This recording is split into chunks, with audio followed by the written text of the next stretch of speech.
Rerir, are you there?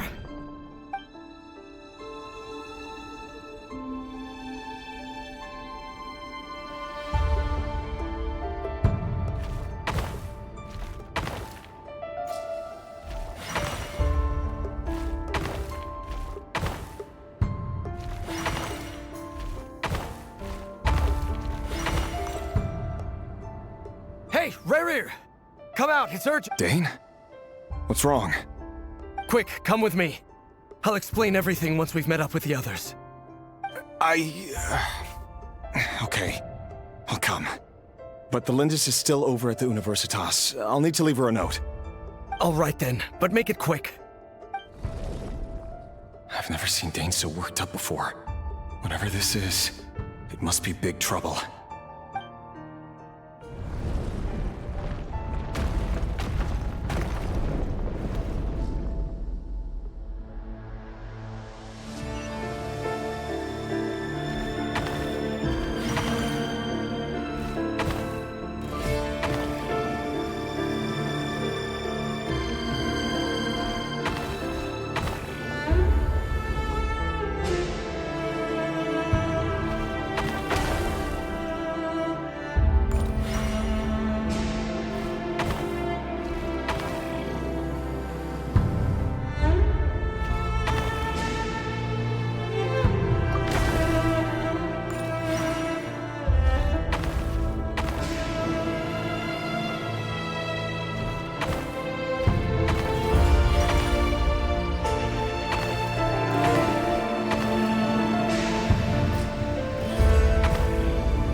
Well, this is a nice change, meeting you all at this hour. When men and women of ambition can speak face to face in broad daylight. Don't be ridiculous. We do not fear the day. Why would we seek refuge in the night? You might ask your blade that same question. I'm told it prefers the cover of darkness. The word on the street is that Sertologi only strikes when he has an unfair advantage. But that is patently false. I see you're missing an arm and a leg. Surely only a fair fight could explain that. If this is your way of offering me replacement limbs, believe me, I'll take them. Oh, we can certainly discuss that. With bioalchemy, anything is possible. Assuming I have your full support in my research. Lunatic. Robtatir, what brings you here? Why, Dainsleif, of course. He invited me. Please, cast aside your apprehensions, Miss Rhindaughter. Whatever the rumors may say, I am but a humble servant of the king, and I can assure you he affords me no greater convenience than he does you. Well, the Universitas Magistrorum won't stop fawning over you. So at least some of the rumors must be true. You're clearly doing well for yourself, so drop the humble servant act. You're president of the Universitas Magistrorum, the chief royal mage known as the Wise by Royal Vice President Veit doesn't even try to hide his... My success is the product of hard work and good luck. It's as simple as that. Were the king not such an extremist, I hardly think I would have received a senior post at my age. Of course, no job is without its gripes. And as for Efterveit, in missing out on the presidency, he's... You're all here. I apologize for the short notice, but it was an emergency.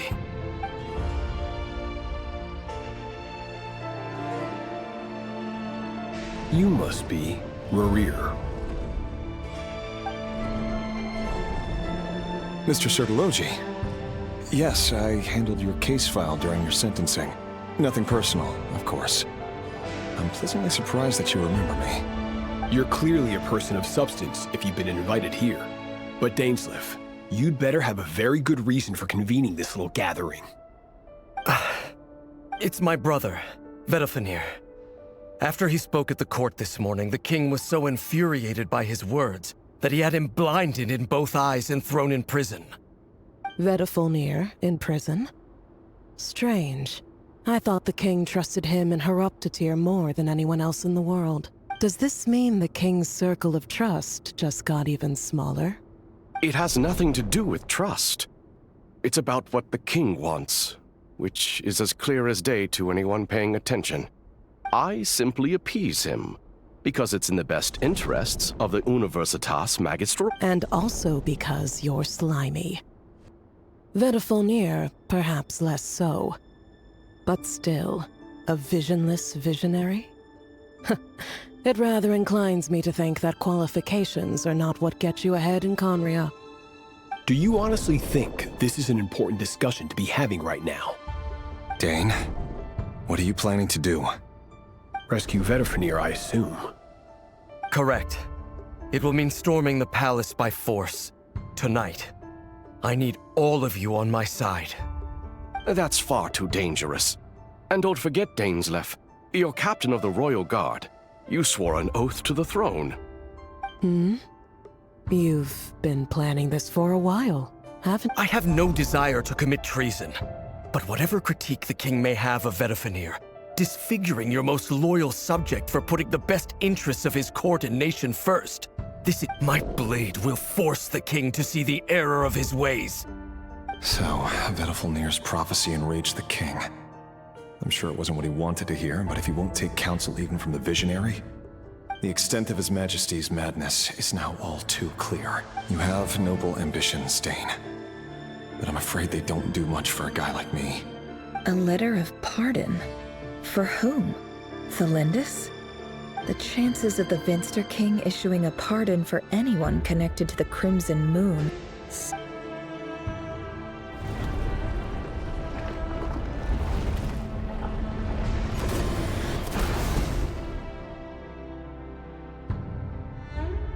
This black fog over the board must have some connection to Thelindis. But why is it taking this form? Does it have something to do with Revir's past? Another mystery I'll need to unravel.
Author Thelindis. Over the course of this week, the research object was subjected. Research dating back to the Crimson Moon Dynasty has established 2 points regarding moon marrow. However, there are a number of hurdles to overcome before we can answer the question of where it leads to. To start with, opening the gateway requires a specific power source, which the relevant literature indicates. An enormous amount of power is then required to keep the gate open. To make matters worse, I am now the only staff member remaining. This is not a wise move.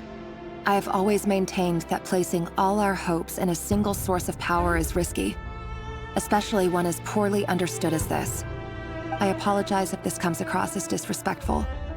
But as a moon marrow researcher, I desperately want to see the world beyond the gateway. If we really made it there one day, what would we find?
This is for you. I heard you're gonna leave the city with your parents. Thelindis, did you hear about... I've heard nothing. Rerir got back very late last Friday, and he was acting a little You never saw him, and I don't know what he did. What if he finds out that you pried into his secrets? Don't be silly. I don't know what secrets he does or doesn't have. All I know is he's just a normal guy. Are you scared of him? I don't know. The Rerir I know doesn't match the person you all describe.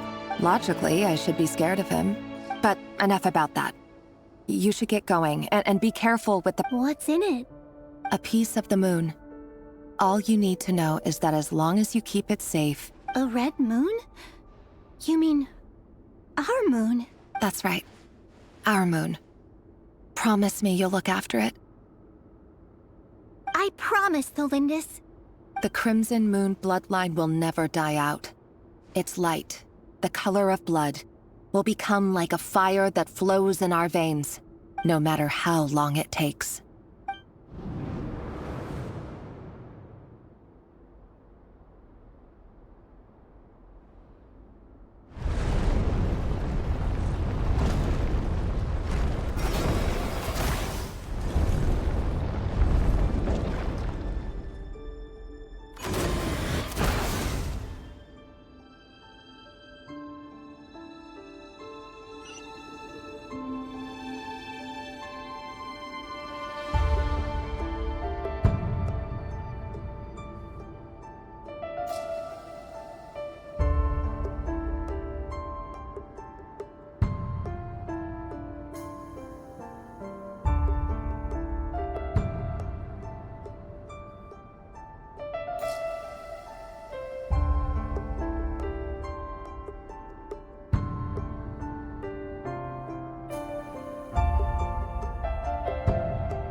Hurry, everyone, and stick to the plan. Sir Dainsleif, what are you? Is this treason? You know what happens to those who betray the throne. Please, don't do this! It is the king himself who has betrayed the throne. He has betrayed all of Conria. If you have any love left for justice in your heart, you should join me. It's showtime. Dane and his group will handle the troops in the palace. Then Hraptatyr and Rhindaughter will disarm the security measures. My job is to enter the prison and rescue Vedifilnir. Stay safe. Wish me luck. Look after my brother. Draw your blade. It is time for justice to prevail.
And the smell is abominable. Clearly, the king doesn't allow his prisoners a single shred of dignity. This is dire. Found you. Hello, Mr. Vedifilnir. Ah, it's you. Surprised? Oh, wait. I guess surprise isn't an emotion that prophets feel very often. I certainly felt some surprise in the moment when I was blinded. Surprise at the king's sheer ignorance. Surprise at just how unfairly this world responds to words of earnest remonstration. I'm curious. What did you prophesize this time? It wasn't a prophecy. It was a word of warning. Someone had to say it. The king has forsaken all reason in pursuit of his obsessions. I simply told him that if he continues on this path, Conria will surely fall. But he didn't listen. Worse still, he stabbed you in both eyes and locked you away. Dane asked for my help. The court is in complete chaos now, but I'm sure you predicted that. Everything is transpiring as I foresaw. Yet I am powerless to change it. Fate is an immutable force. I can but lament as the inevitable unfolds. I do wonder whether giving a man the power to see the future does nothing more for him than slowly crush his spirit. Forgive my curtness, v.Luna, but the king did not suddenly turn on you today. His suspicions have been brewing for a long time. You can't have wisdom beyond the reach of your fellow man without attracting his fear and suspicion. There are things the king does not want to see. So, he doesn't want you having visions of them either. He blinded you because he thought this would make the visions stop. He wasn't entirely wrong. I did indeed lose my power to see the future. Right up until... Until what? Just now. I believe I saw something new. Well, tonight could go a lot of different ways. 5 of us banded together to storm the palace, also we could rescue you. This will go down as the most tumultuous day in Conrian history. I sense hatred in you, but also hope. A desperate hope that with the tyrant deposed, that will be the end of the story. But this is not the end. It is the beginning of a new chapter, in a whole new story. There are many men of honor and courage in this world, Rerir. But you are not one of them. You're not here for justice, are you? You're here for yourself. Is that a dagger? Interesting. Why not the polearm? It was always your weapon of choice. With your abilities, I don't doubt that you were able to recover some of your sight. But I also doubt that you want to make an enemy of me right now. Of course not. We're on the same side, aren't we? We could be. But I need you to be honest with me, v.Luna. At this point, you're my only hope for the future. You mean your future? With your beloved, Thalindis? Yes. And I know there are bigger things at stake here. A dynasty, a nation, maybe the entire world. But forgive me, I care first and foremost about myself. I can't abandon the one I love to save myself. I just can't do it. But you see a broader picture of the future than I. You see the solutions to the biggest problems of our age. So tell me, what is my solution? What's the answer? In matters of fate, answers are either right or wrong. What will be and what will not. Maybe you are willing to pay a certain price in the pursuit of happiness, but unfortunately, fate does not negotiate. That is the cruelest thing about fate. It is unmoved by your sacrifices. That can't be true. I know it's your voice that I keep hearing in my head, urging me to see how the world is changing, to seek more power, so I can protect the things I love. You show me disaster, but you won't show me how to avoid it? Why? Why are you doing all this? My voice. In your head.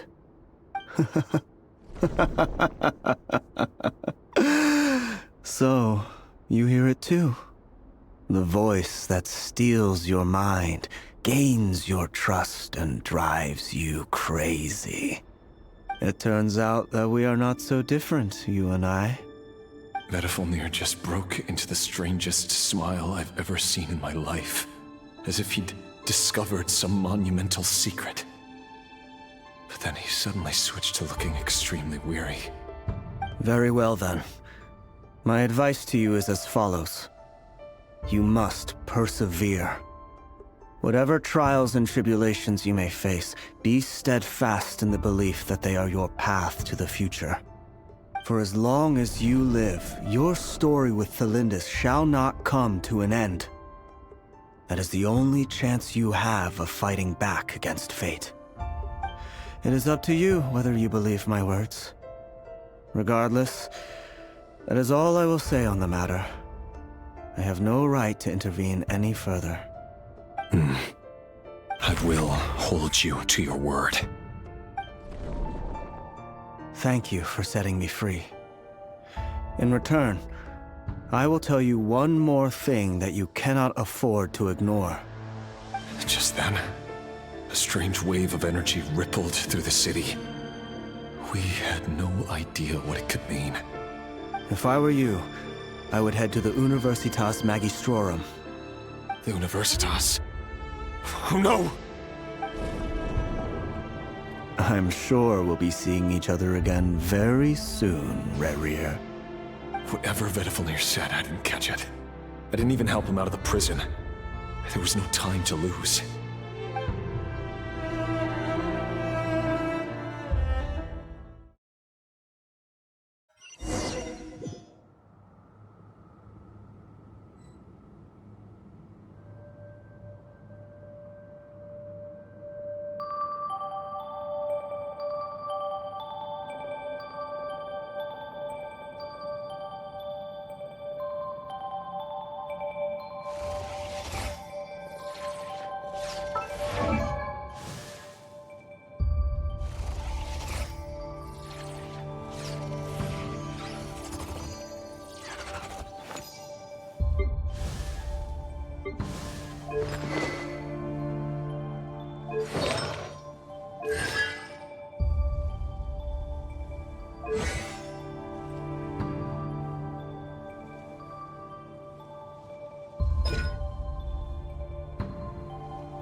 Monsters?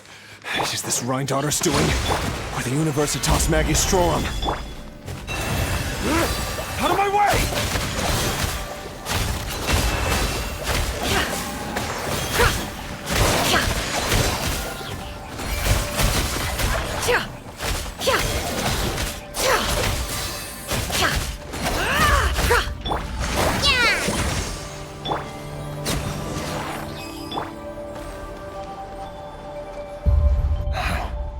The Universitas. That reminds me of a rumor I once heard. Allegedly, the king installed secret mechanisms in the palace and around the city. No one knows where they are or what kind of power they hold. But if they were ever gonna activate, it would probably be on a night like tonight. Help! Help! Hold on! Don't let them anywhere near you! Save me! I can't! Ah! That sounded like an explosion. So, what other means does the... And given it's a major center of Abyss research, anyone over at...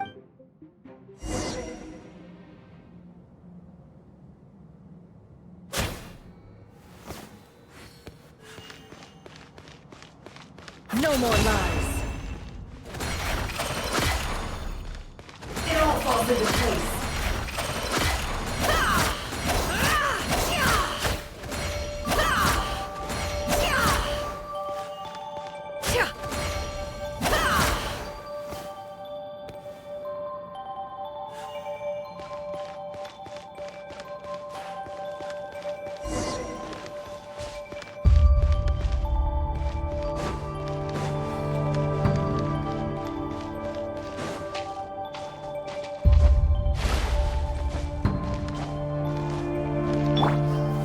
Stabilize!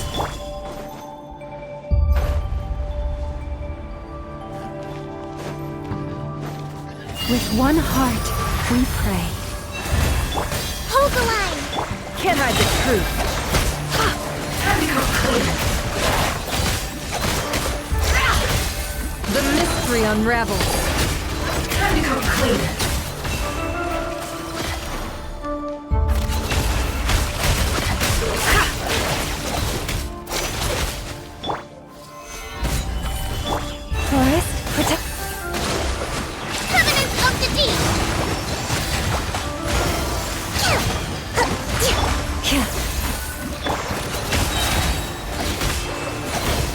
Within.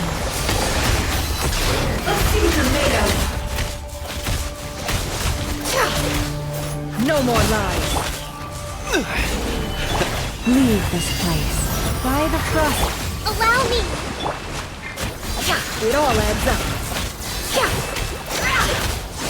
It all falls into place. Gather! You poor lost left.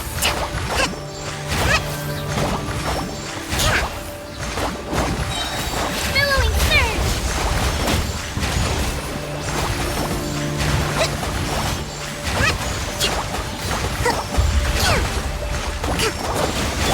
Leave this place. The mystery unravels.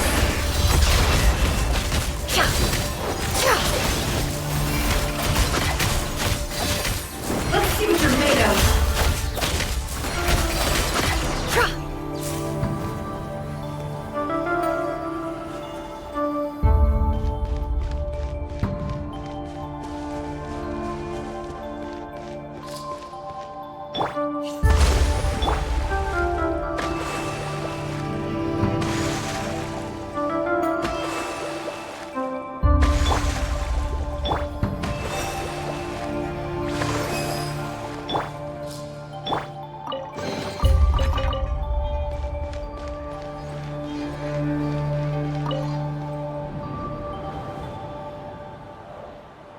Monsters!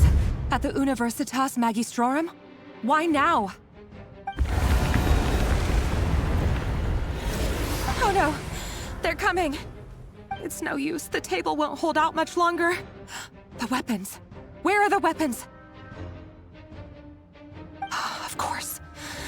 All the lab equipment was upgraded after the inspection last week, but the new weapons haven't been allocated yet. I'm done for. Is anyone there? I need help!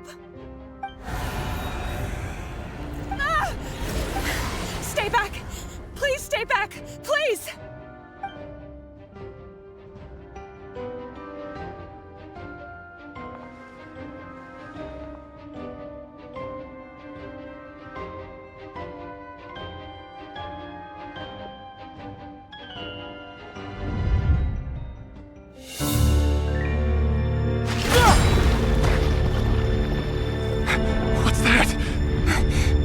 Rear.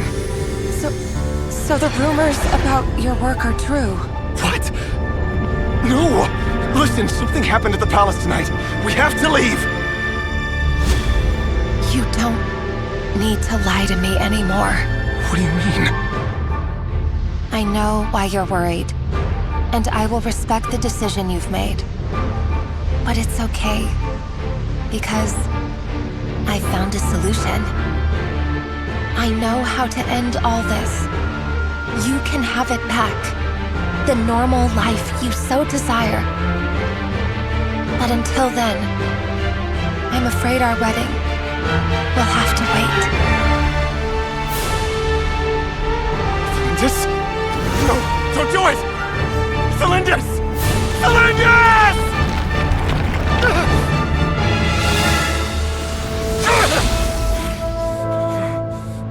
I told you, Rerir. Let her go. You will find someone better. No! No, I won't do it! I have to save her! By what means exactly? A lowly pawn. You lack the power and the strength of will. Do you know a way? Tell me! Come to the palace. Join us.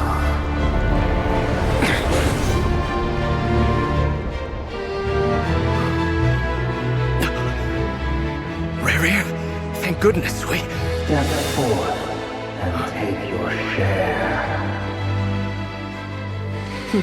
You made it. Not you too.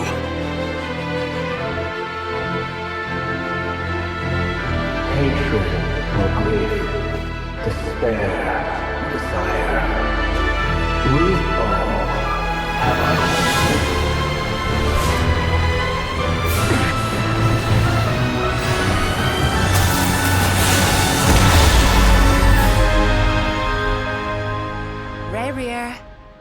Rerir.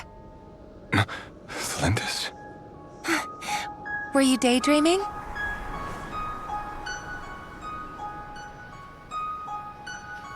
still remember, Rerir? That question you asked me a couple of weeks ago? Oh. You mean the proposal? Yeah. I'm wondering, where do you think would be a good place to discuss it? Maybe in the garden? Or were you thinking a fancy restaurant? It's your choice.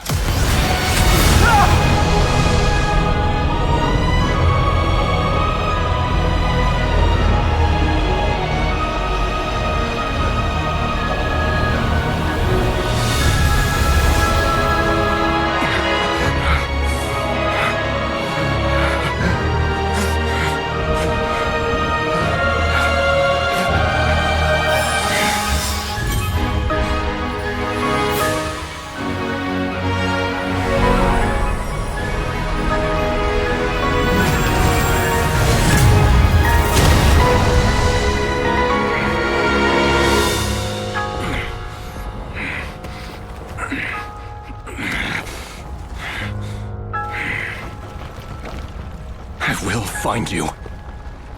And then, you can give me your answer.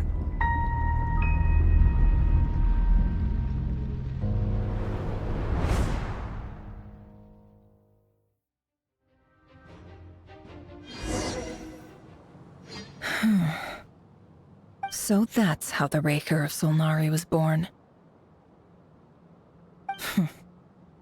A monster created by circumstance is a monster all the same. Viewing other people's thoughts for too long can get uncomfortable.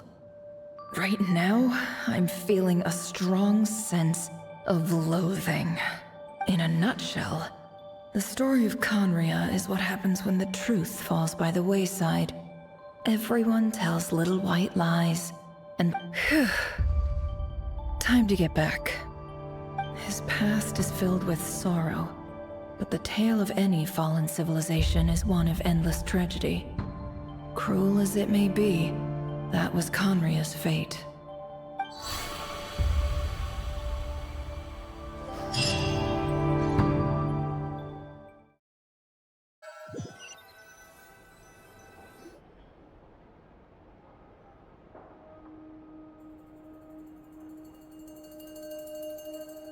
Everyone, I'm back. Can I get a standing ovation? Never! How are you holding up? Feeling okay? She's fine. Boss is a pro. Yes, I'm fine. You will have seen the events of Rerir's life through my thoughts. It's now clear that he is just a regular nobody, driven by personal tragedy, as he— I mostly agree. There's only so much we can know about him from his memories alone. However, I would not consider Rerir to be a nobody. He was deeply involved in the events of that era. Sounds to me like you're speaking in riddles again. Is this you urging me not to abandon the people of Nodcry and their— That's not what I meant. Although I do hope you choose to remain a part of the plan. Then try to remember that I respond better to the carrot than the stick. And I don't appreciate being bossed around. Now, as for you, Missy, you were excellent.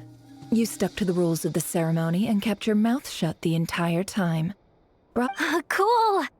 So, can you fill me in on the deets now? Most of what I saw went right over my head. Patience. You'll hear the whole story, don't you worry. But let's meet up with the others first. It will save me narrating it twice. Yehoda? Yes, boss! Let me get that door for ya. That's more like it. For a moment there, I was worried you'd forgotten about the first clause of your employment contract. Forgive my curiosity, but what does the first clause say? It says I gotta do the annoying stuff that boss is too lazy to do for herself. Like opening the door, pouring the tea, yada yada. Is that right? If something is in the contract, it's because she willingly agreed to it. Rest assured that the curatorium abides by the very strictest of labor policies.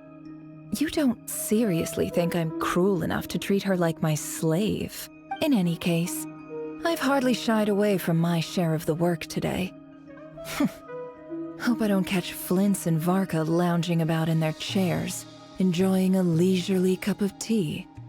There's nothing I dislike more than other people enjoying themselves while I'm hard at work.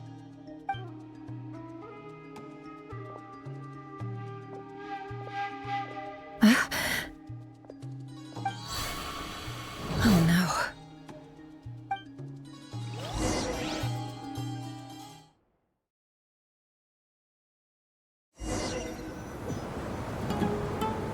Sorry to disturb you, but we seem to have run into some trouble. Evidently so. Don't worry, I'm not about to leave you to fend for yourselves. I'm sorry. What did you hear me say? I wasn't talking about labor policy. Wait. How long have I been standing here? Not long. You just appeared by the door a moment ago.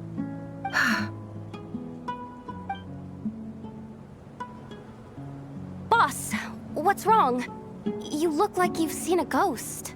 We've been tricked. We never left at all. Somehow I hallucinated that whole scene back inside the office. Hallucinated? But how? How indeed. This place should heed my will alone. All thoughts and actions that occur in here are just a result of pawns moving across the chessboard in a carefully calculated manner. And nobody has access to this chess set but me. So you control everything in here? More or less. But yes, it's a special technique of mine. Has anything like this ever happened before? Only once. It was the first time I used the chess set. Is there any similarity between what happened then and... I suppose my thoughts are a little turbulent, which was also the case my first time. Is there anything I can do to help? The first clause of your contract clearly states that I only need your help with things that I'm too lazy to do myself. Meaning, you're not feeling lazy right now? Meaning, this is not something Yehoda can help with. The chess set is a personal treasure that I alone understand. I must be the one to find our way out of here. Boss, it's fine. Really. Let me do something useful. Oh, listen to you. Whatever would I do without you, Yehoda? What? Really? Yes, really. Where would I ever find another employee as obedient and servile as you? Oh, okay. Well, anyway, I was thinking of fetching some water. There's gotta be a source around here somewhere. I suggest everyone finds someplace comfortable to take a rest. We gotta conserve our energy. Even though all this chess malarkey doesn't exist in a physical sense, mentally speaking, it's all real. And you don't want to dismiss mental fatigue. Just because it isn't physical doesn't mean it's any less serious. Don't I have the best employees? Jealous much? If we can find a suitable time, I'd love to borrow Yehoda for a day to help out at the Frost Moon Scions. Would you be amenable to that, Boss Nefer? Oh, Lauma. Have I ever told you just how pretty you are? Beauty runs from the tips of your antlers to the depths of your imagination. Time to rally, everyone. Follow me. As we continue our journey, the same rules will apply. That means stay focused and no talking no matter what we encounter. You have my word that I will get us all out of here.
good sign.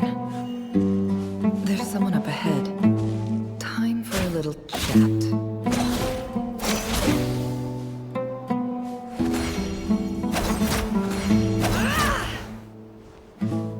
I wasn't expecting visitors at this hour. Wait, is that? Oh, it's him. There you are! Sinue's been looking for you all day. I think he has some news for you. Oh yeah? What were you doing just now, Uncle Retinue? Hiding away some more loose change? I know I saw some Mora. What do you mean, loose change? Oh, come on, I'm too old for this. Just pretend you saw nothing.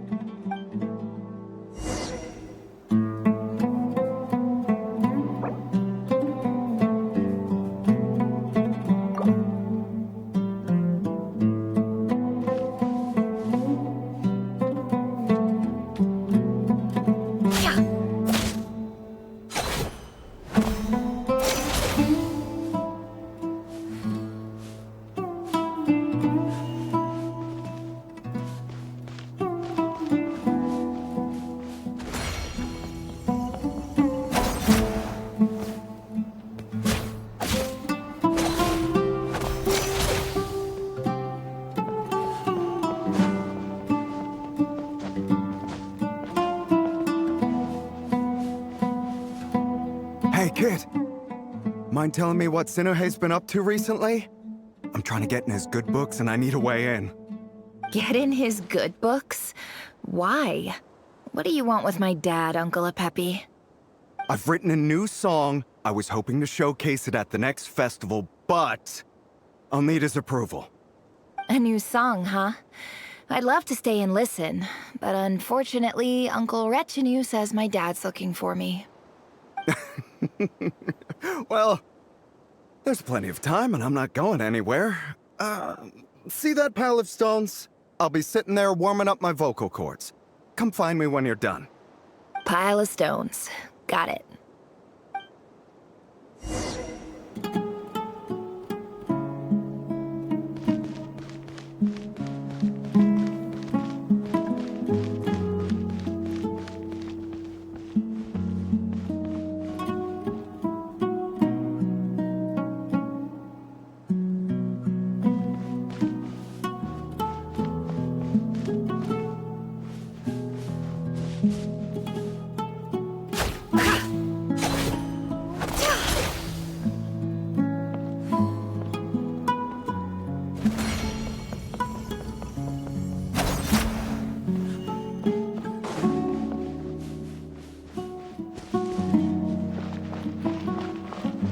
Hi, Dad. Uncle Retinue said you were looking for me. Ah, there's my little princess. If you'd gotten back just a little sooner, you could have shared the spoils of war with me. Spoils of war? Who were you fighting against, Dad?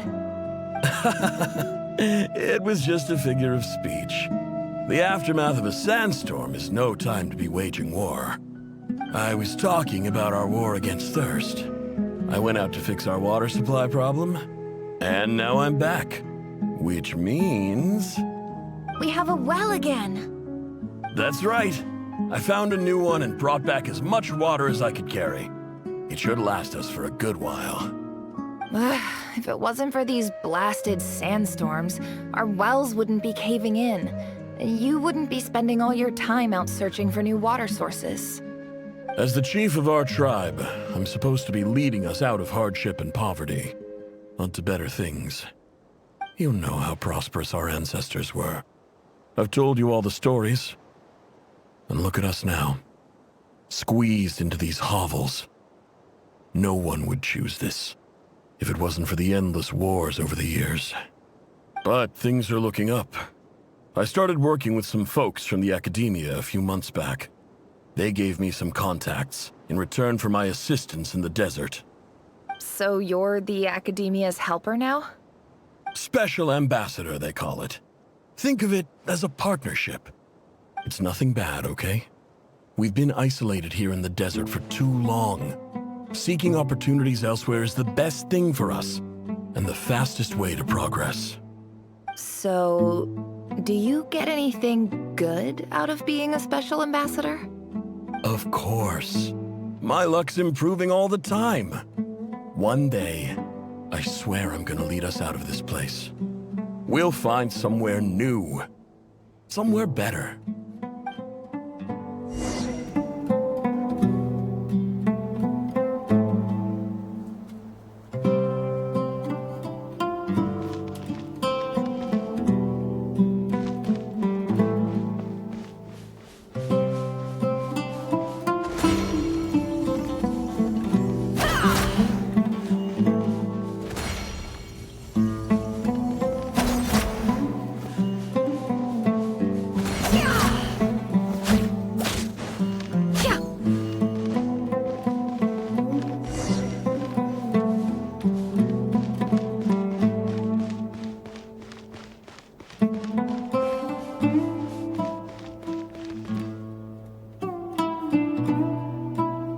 That's our well, and you know it! You stole from us! Well, you've gone from chief to thief, and now you have to face the consequences! Did you really think you could take our water without permission and get away with it? You're either brave, stupid, or both. And that Special Ambassador Act? Yeah, nice try! We spoke to the Academia. They said it was all news to them. You're a liar and a cheat!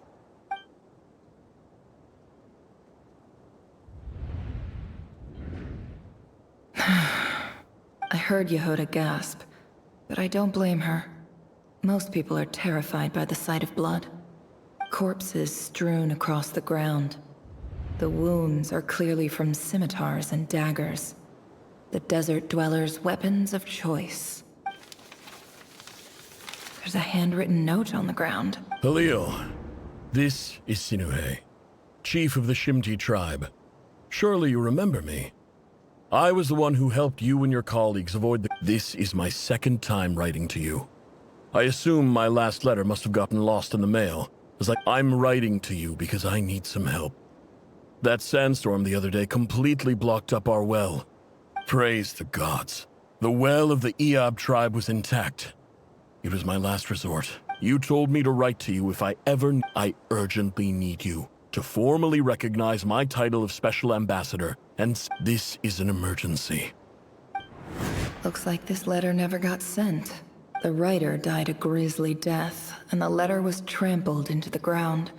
What a ridiculous lie the surviving Shimti tell. Their whole village was butchered over a sip of water.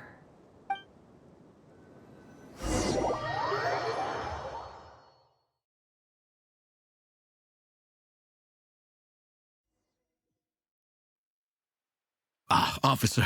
Welcome. Welcome to our humble village. I thought you would at least have the courtesy to provide some respectable libations. This is the finest wine Aru village has to offer.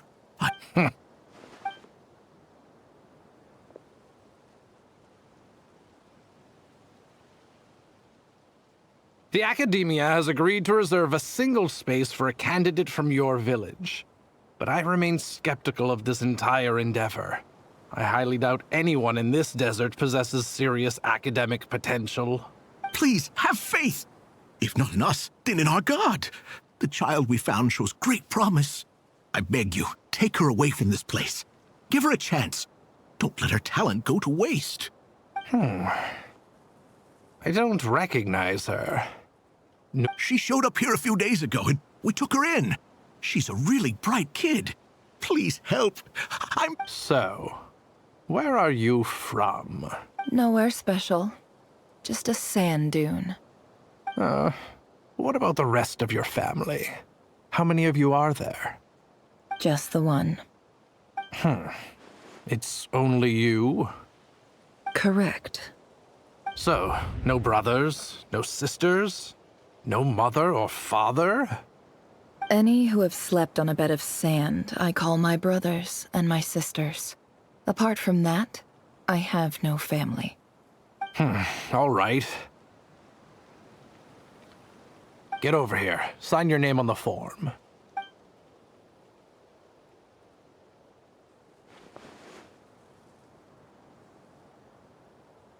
Never? You're rather fair-skinned for a desert dweller.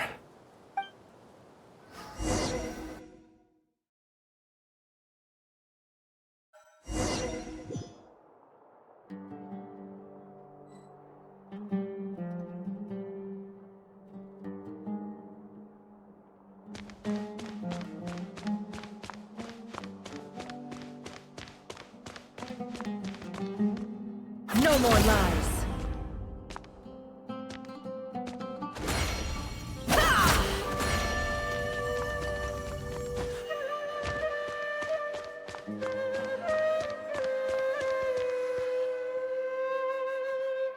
Nefer, this term's assignments have been issued already. Please read through the materials thoroughly, conduct your own additional research, and then write an essay on the topic. Yes, Professor, I'm aware. I just had a couple more questions I wanted to get your perspective on. Oh? Please ask away. Well, I saw the other students' problem sheets, and I couldn't help but notice that my assignment is much easier than theirs. Do you really think I'm a weak student? A weak student? I think what you're saying is, a weak student wouldn't have noticed the discrepancy. And if they did, they certainly wouldn't complain about the lighter workload. You see, sharp as they come. You see things the way they are, and I'm... Because of where I come from. Because I'm different. I'm sorry, Nefer. I don't like it any more than you do. It's just... Anyway, you said you had a couple of questions? What's the other one? I wanted to check... If someone sent me a letter to the academia, where do I go to collect it? Ah, your family wrote to you. As long as they put your name... Not exactly. It's not even a recent letter. The House of Dana, I expect. I know there's a box for unclaimed mail somewhere. Whatever you're looking for, that'd be... Okay, got it. Thank you, Professor. Oh, don't mention it. Honestly, I feel like I failed you. I'm supposed to be your teacher, but I haven't taught you anything. Hey, don't say that. You're a great teacher, and you do your best for all your students. But the rules are the rules. You're not allowed to teach students like me. It's not just the academia either. The whole world bends over backwards for the successful, and leaves the losers to suffer and die. Oh, my dear child. Don't tell me you've given up on life already. I haven't. I just think that if you want to make it in this world, you have to find a way to become successful.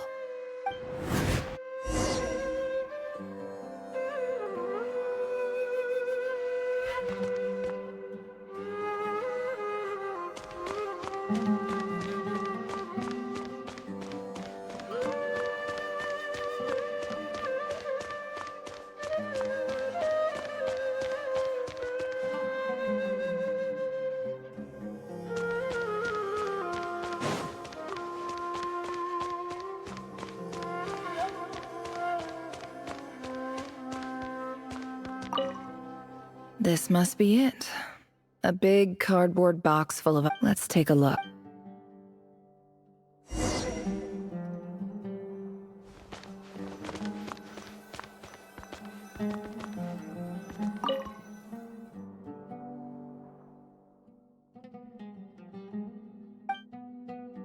A dilapidation survey from Port Ormos. Looks like it's from a Core of 30 representative. What a strange thought. This one was never even opened. I guess the recipient didn't care what the Core of 30 had to say. Who was it addressed to?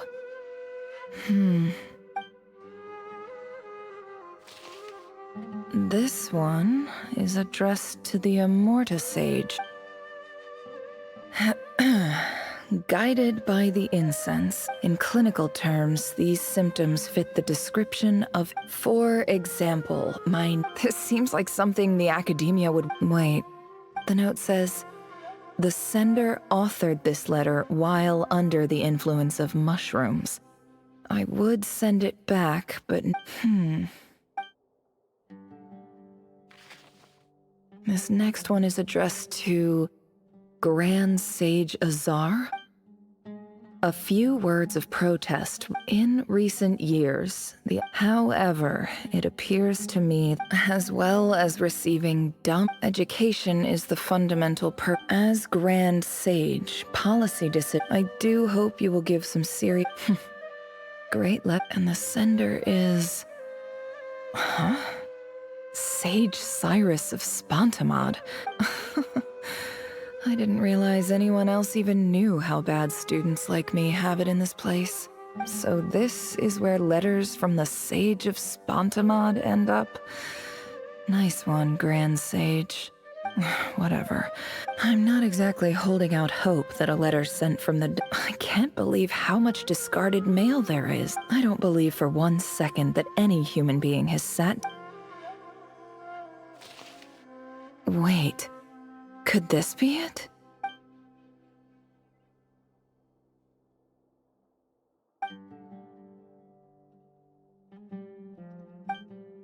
Greetings, Halil. My name is Sinuhe, chief of the Shimti tribe. I don't know how well you remember it now, but in my tribe, learning a person's true name is serious business. The Shimti tribe lives a harsh, nomadic existence in the desert. This brings me to my reason for writing. Our tribe has fallen on particularly hard times, and I would like to ask for your assistance. There was a terrible sandstorm a few days ago. The Eob and Unut are descended from the Thamudians. While we trace our ancestry to Talet, I found a well belonging to the Eob tribe.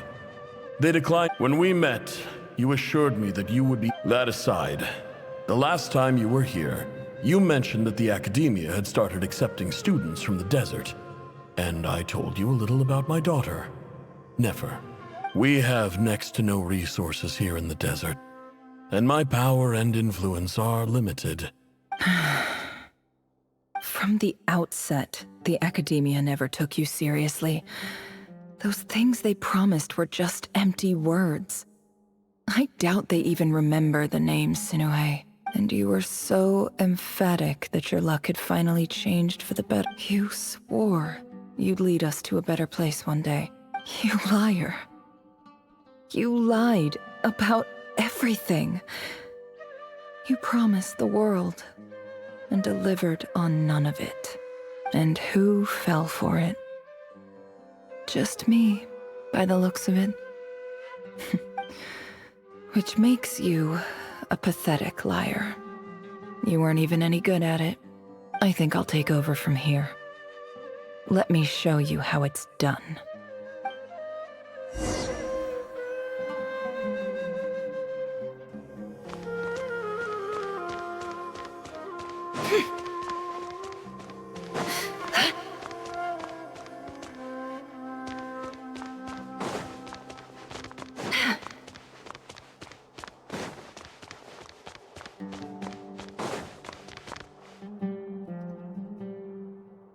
I just came to say goodbye.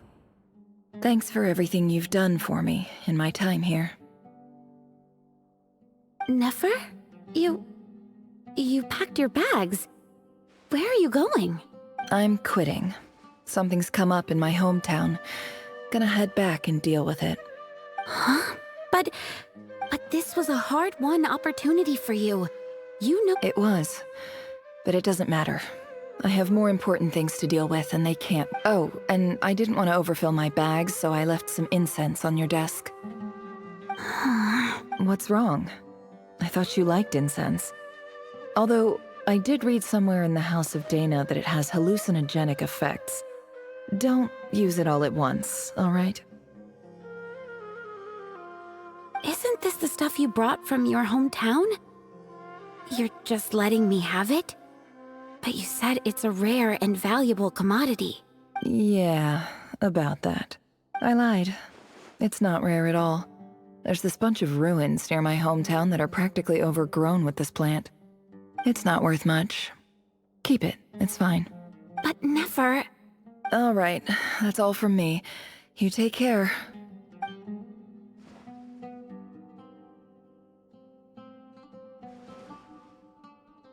Don't forget me, okay?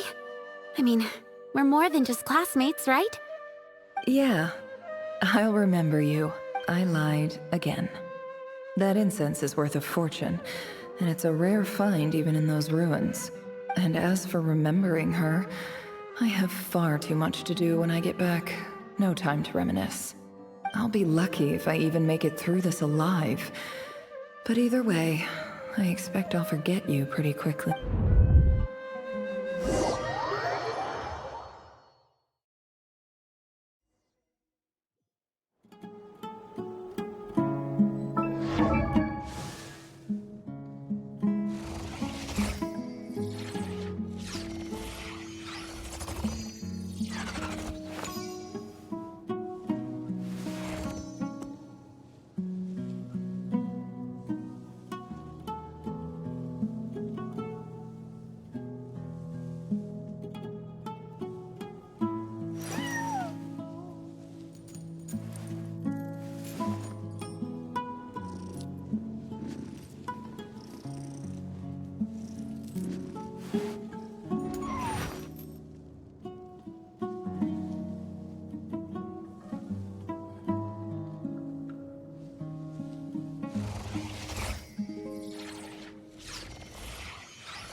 Emotions are like a raging torrent that surges through the mind. More often than not, if you try to hold them back, you'll be swept away by their unstoppable force. And if you try to ignore them entirely, you'll end up tearing yourself to pieces.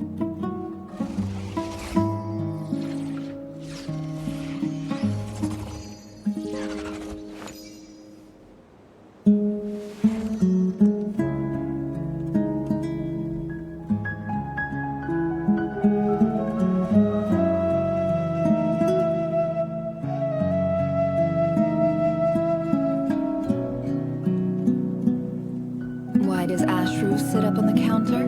To welcome our clients, of course. A kitty's gotta earn his kibble somehow.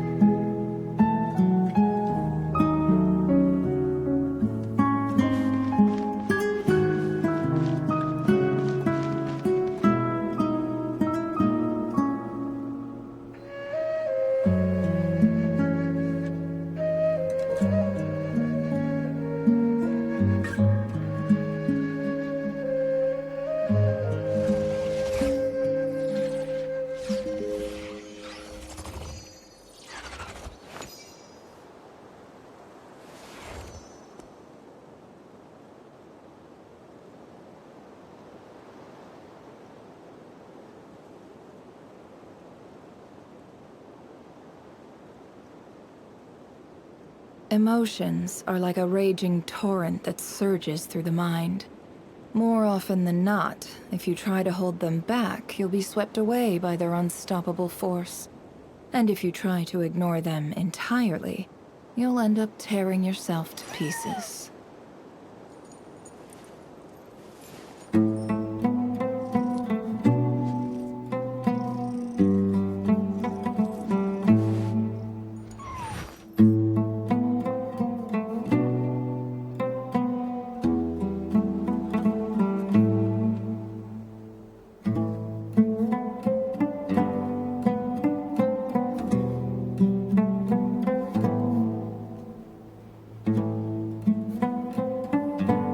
Why does Ashru sit up on the counter? To welcome our clients, of course. A kitty's gotta earn his kibble somehow.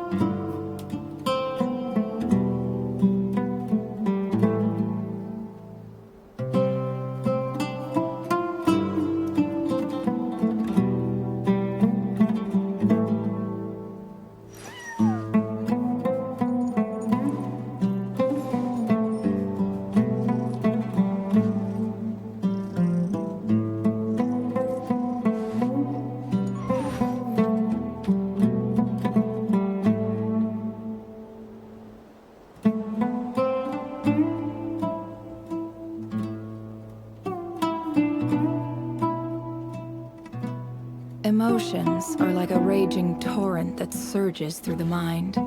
More often than not, if you try to hold them back, you'll be swept away by their unstoppable force. And if you try to ignore them entirely, you'll end up tearing yourself to pieces.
It's a pleasure to meet you, Mr. Arif.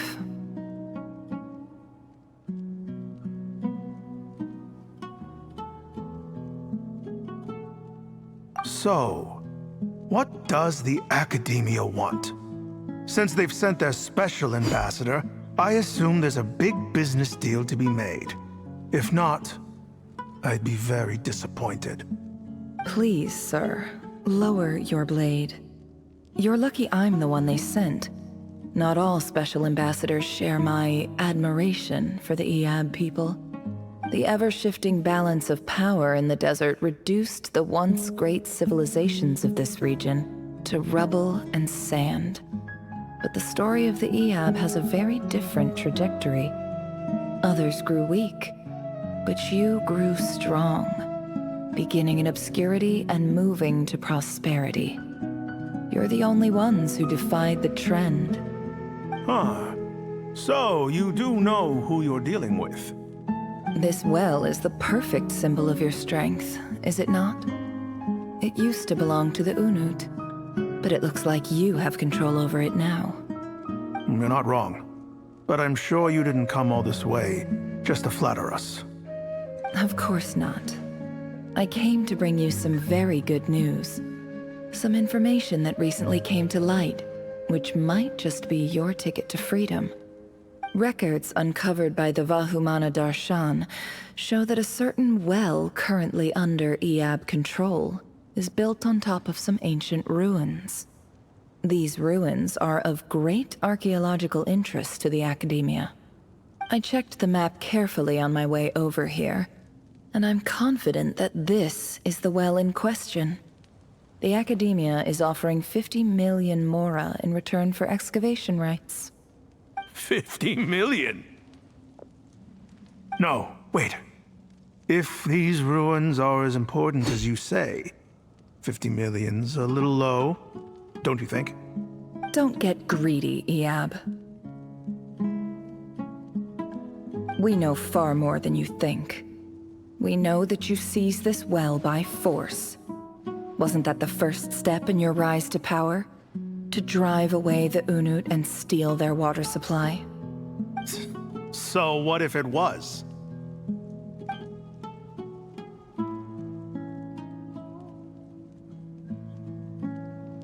Don't worry. As unscrupulous as it was, it's something we're willing to overlook. The Academia is only interested in dealing with the de facto power holders in the region. I hope I am making myself clear. And I hope your words are the truth. If I find out the Academia is trying to play me, I'll hunt down every one of your people and make you watch as I cut their heads off one by one. I assure you, Chief, that would not be in your long-term interests. You don't want to make an enemy of the Academia. You see how I'm dressed, don't you? I appreciate that you've never been to the rainforest, but surely even you recognize an ambassador's attire when you see it. And what does a barbarian like you have to lose anyway? You really think the Sumeru Academia would bother to come all this way just to lie to you? We have more important things to worry about. All right, I take your point. The Academia is the highest authority in the land. I'm sure you're trustworthy people. In that case, we have a deal. We will sell you the excavation rights. I'd like to thank you, Ambassador. This is good news indeed. Excellent news. In fact, it calls for a celebration. Would you do us the honor of staying a while and enjoying some Eab hospitality? Gladly. I am partial to wine myself, and I trust you are as well. So let's indulge in a few drinks together, in celebration of this momentous occasion.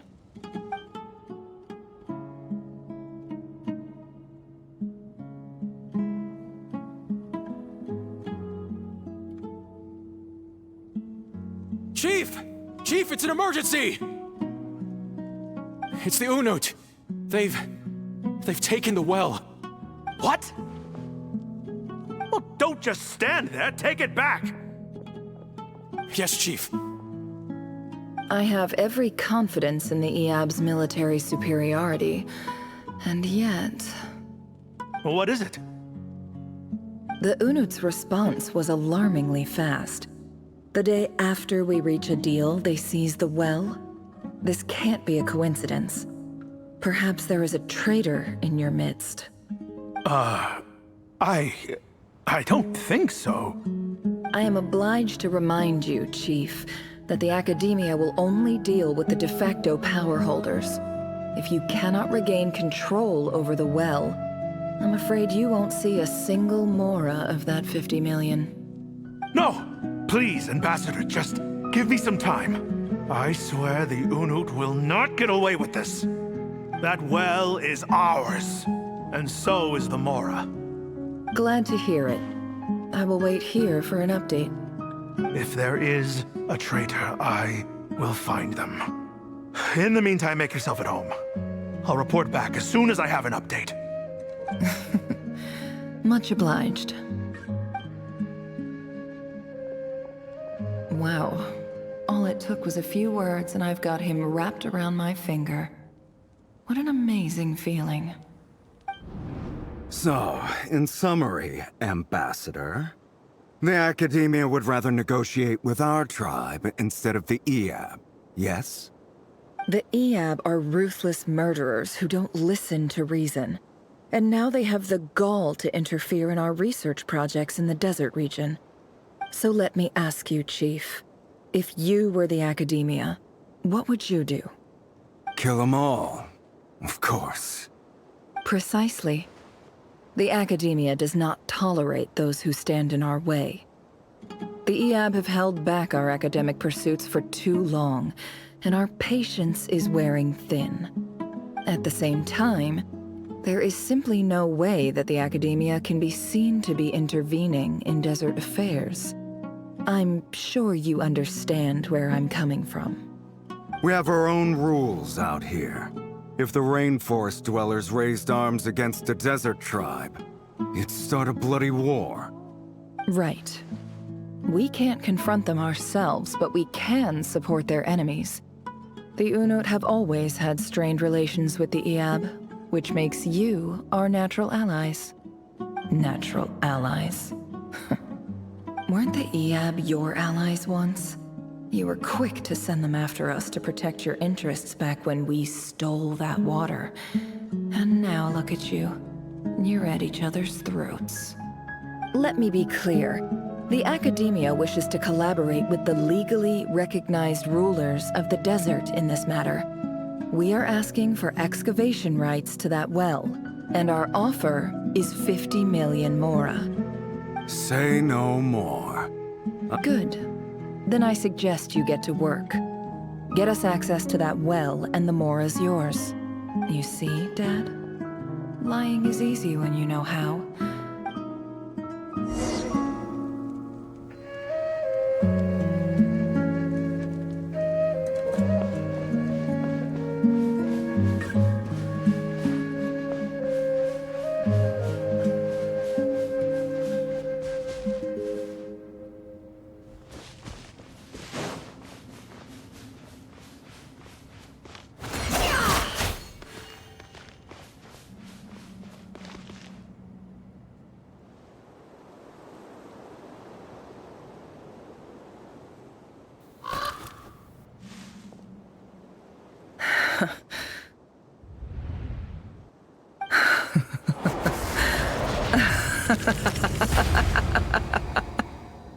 Look at yourselves. You may be vile, savage monsters, but your butchered bodies bleed like any others. You're no different. You're nothing special at all. The monsters who destroyed my home, they're just ordinary, petty human beings. I think we're even now. Maybe I've even done the desert a favor. It's a better place without all these people around. Oh, Sinuhe, my gullible fool of a father. Perhaps if you'd been as ruthless as I was today, our tribespeople would still be alive. In this dog-eat-dog world, a chief needs to be tough to serve, but you couldn't do what had to be done. So I did it for you. Nefer, it's okay. All of this is in the past now. I believe I remember you promising to remain silent. Yeah, but even so... Yehuda, is there anything you can do to ease the tension? Alright, time for a sharp turn onto a completely... So, anyway, that's enough of that. When are we getting out of this place? Feels like we've been walking forever. I'm getting pretty tired. Oh, Alma, you tired? Yes, if we can find somewhere to sit down. It's not far now. There should be a temple just up ahead. Yes. Really? A temple? I guess that's how things go in the desert. Desert dwellers can never escape their destiny. Or so everyone says. I never wanted to believe it, but looking back now, I'm as desert as they come. You mentioned a temple. What's waiting for us there? My biggest trade secret of all. Ah. Then I'm guessing it's where you got your power from. The power to peer into other people's minds. I didn't know you were clued up on any other religions. I'm no expert in the history of Sumeru, but since you come from the desert, I would imagine it has something to do with King Deshret. Sounds impressive. Ah, I know who you mean. General Mahamatra Sino. The spirit of Hermanubis dwells within him. That's Boss Neff for ya. She knows everything. Sino's hardly a figure of obscurity, but I know about Sethos too. What about him? Is he a big deal or something? Well, he's not a small deal, let's put it that way. Please, this is the bare-bone basics. Save the flattery. Thanks for your patience, everyone. I'm sure it's been a lot to take in. With any luck, that's our exit just up ahead.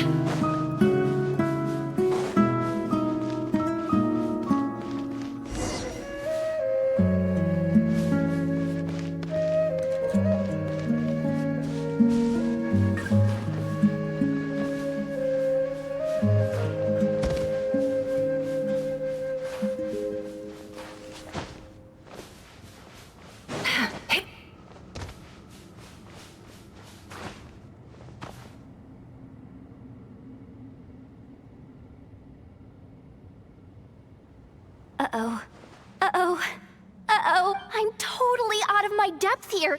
I don't have anything to add about any of this stuff. I want to do the whole name-dropping, this girl knows her stuff thing too, but I've never seen anything like it before. A statue with the head of a bird. That's Thoth, the Ibis King, one of the 7 pillars of King Deshret. The legends say that he, the Crocodile King, and the Goat King were the 3 retainers of King Deshret. Let's take a look.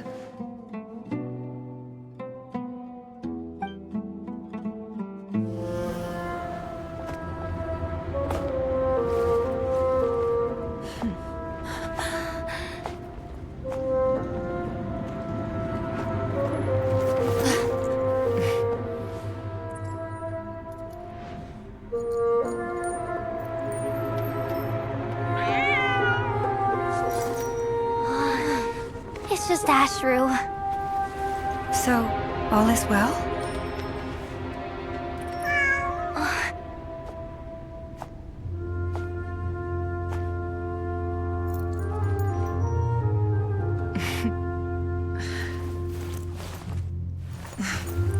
Typically speaking, At this point, the world disintegrates. Then we find ourselves back in the outside world.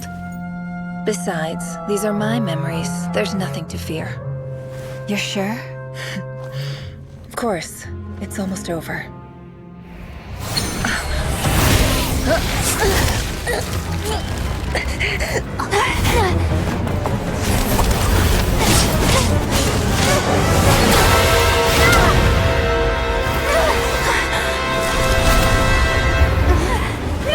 Hold on!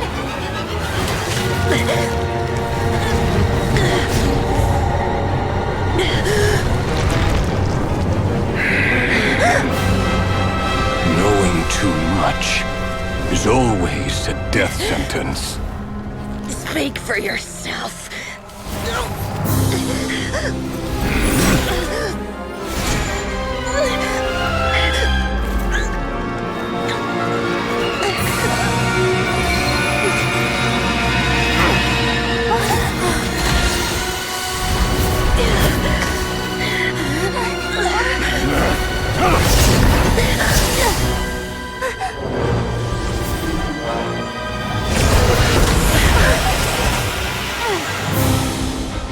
How repulsive.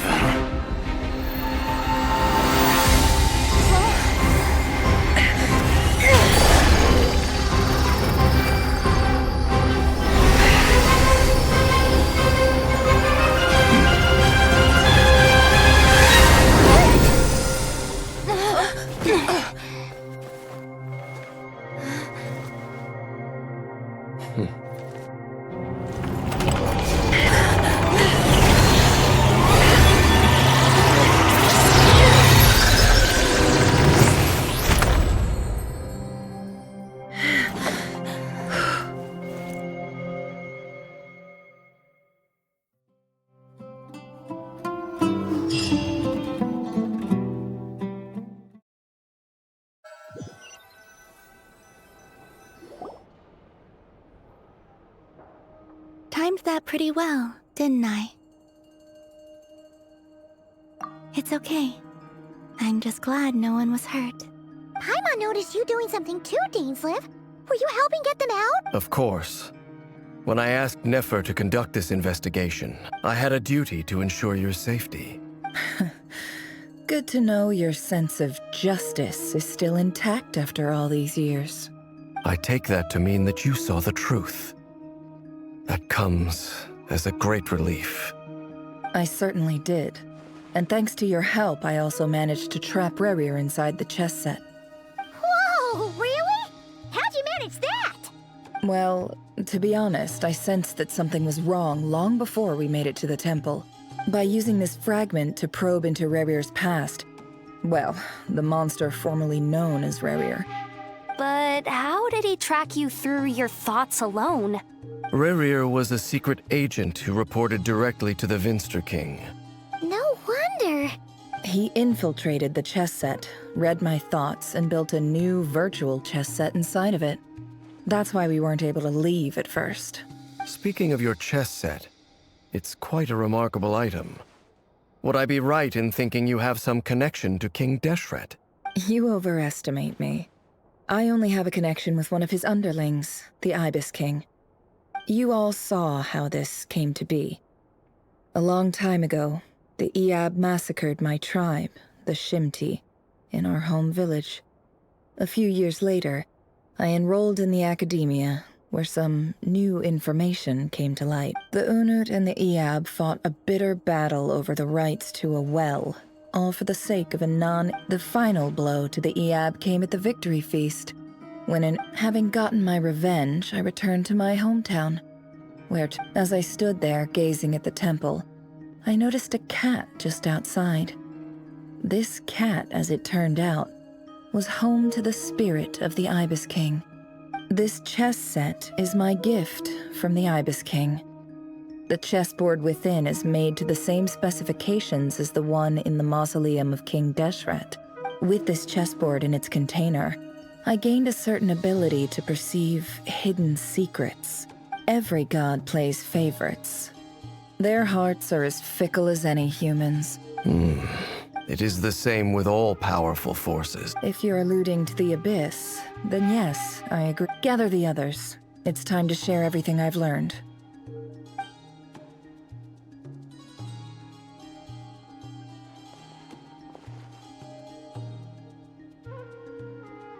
Thank you all for being here. As promised, I did some further investigating into the Raker of Solnari's background. I am pleased to report that the investigation has been most fruitful indeed. The Raker of Solnari, real name Rerir, was once a Conrian subject who served the Vinster King.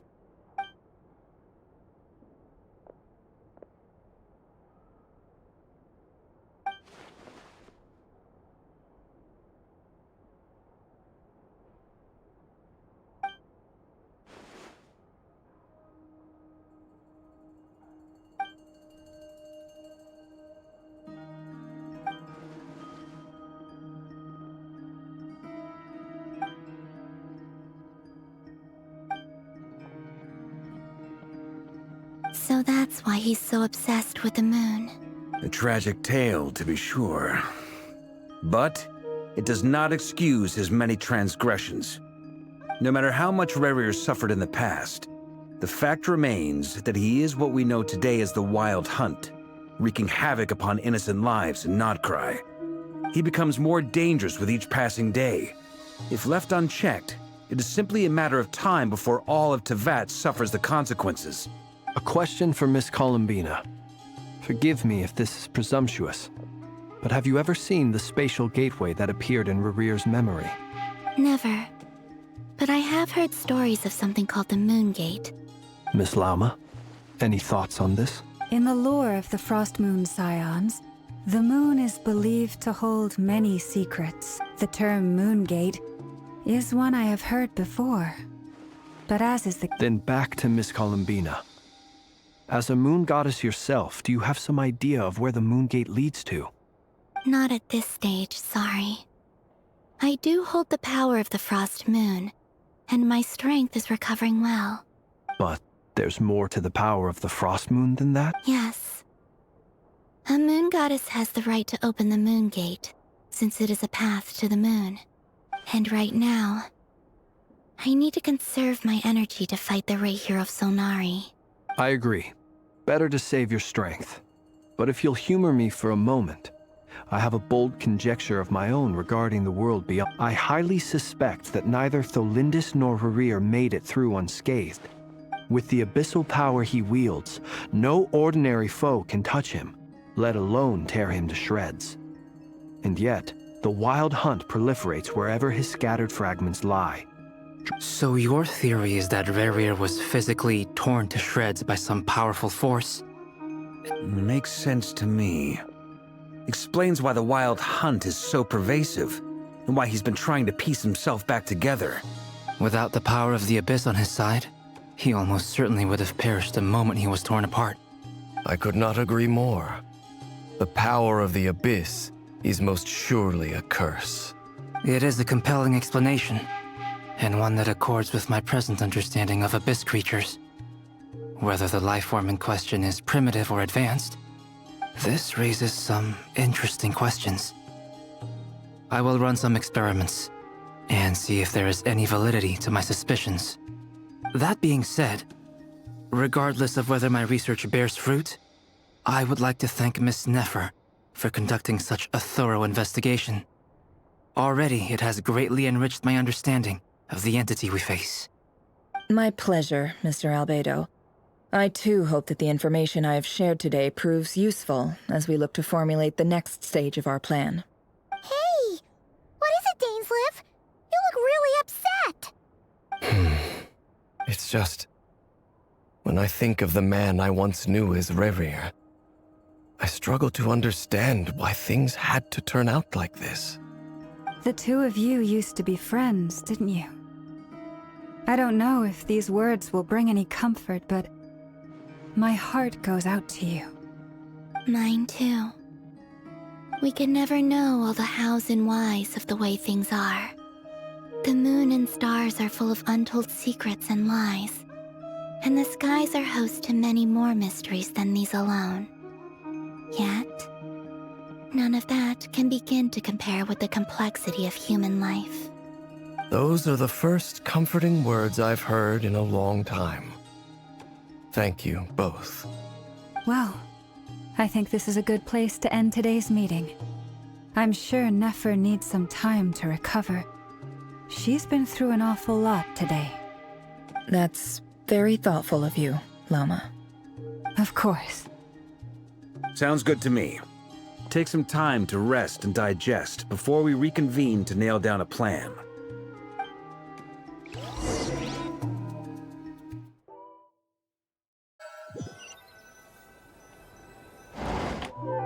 Hey, is this a bad time? Hope I didn't kill the conversation.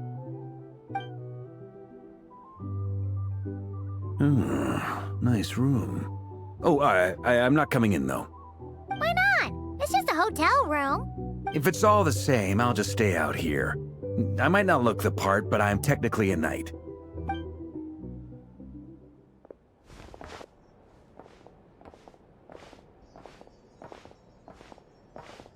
Anyway, Nefer went back to the curatorium to get some rest. But firstly, although she managed to trap the Raker of Solnari inside her chess set, it's only a matter of time before he finds a way to break out. Honestly, my mom figured that might be the case. Well, I asked her that same question. It felt like some kind of sales pitch, you know? The kind where you end up handing over Mora against your will. 2 days? Holy moly! That remains to be seen. Which brings me to the second issue. Dainsleif is obviously conflicted about this whole thing.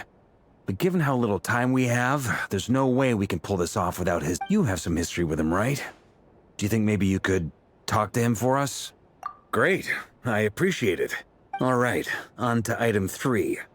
We figured we'd bounce the idea off you first. Oh, Paimon's dying to hear this. All right.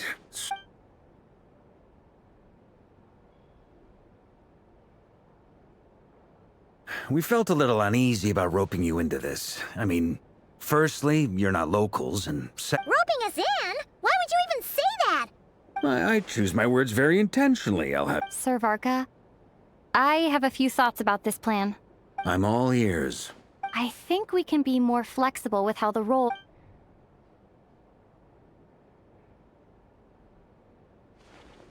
I see your point, yeah. To be clear, I don't doubt your abilities. I want to do everything within my power. The Raker of Solnari is a truly fearsome opponent, and if I do my part, it'll greatly reduce the risk for everyone else. Well, that tracks with what I've heard. Jean's mentioned in her letters that you're so diligent it's almost abnormal. As in, most people weigh up the risks and rewards in situations like this. But you seem to just march towards danger without a moment's hesitation. Of course, everyone appreciates a fearless pioneer. But all that aside, I'm the Grand Master of the Knights of Favonius, and you're our honorary knight. Thank you, Sir Varka.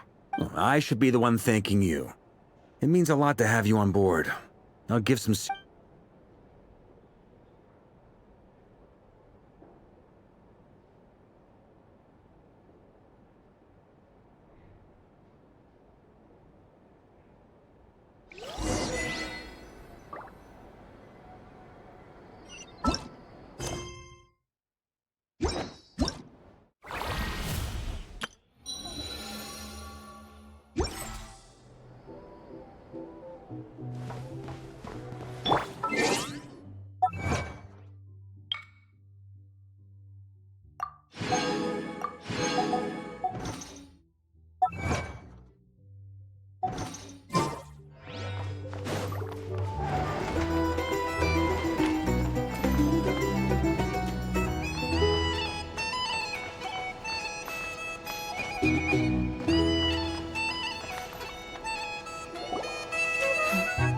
This is a thorough plan, but I do have one last question before we take... Great question.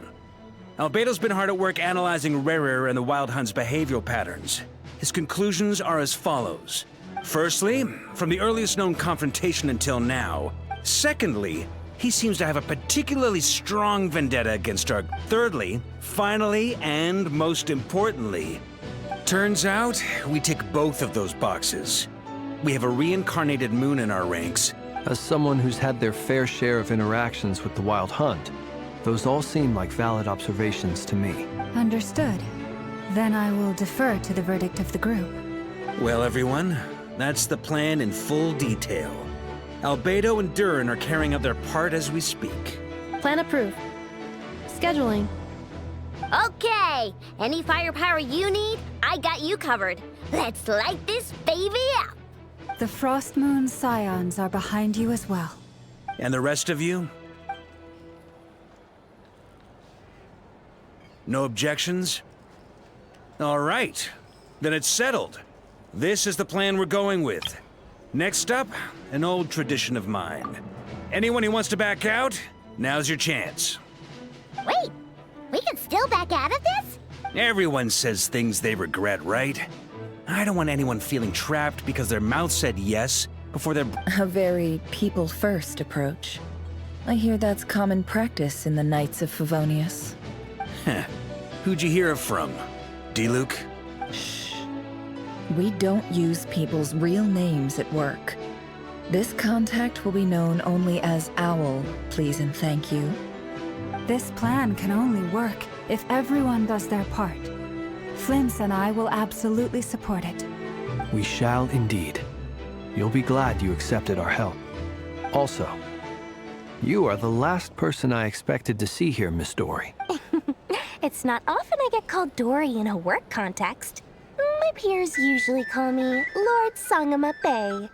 So, the longer your name, the higher your net worth. In that case, Mr. Flint's here must be worth a fortune. That's right, I know your full name. It's... The walls are thin here.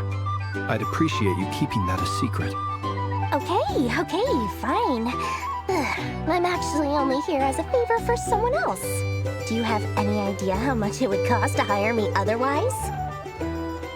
Oh, does this mean someone out there actually has the power to boss Dory around? It most certainly does not. We have a long-standing and mutually beneficial business partner. Said Mom supplied me with a great little trinket, but now that lady's ruined everything. If I don't start building a little goodwill now, my whole business in Notcry is gonna go down the drain.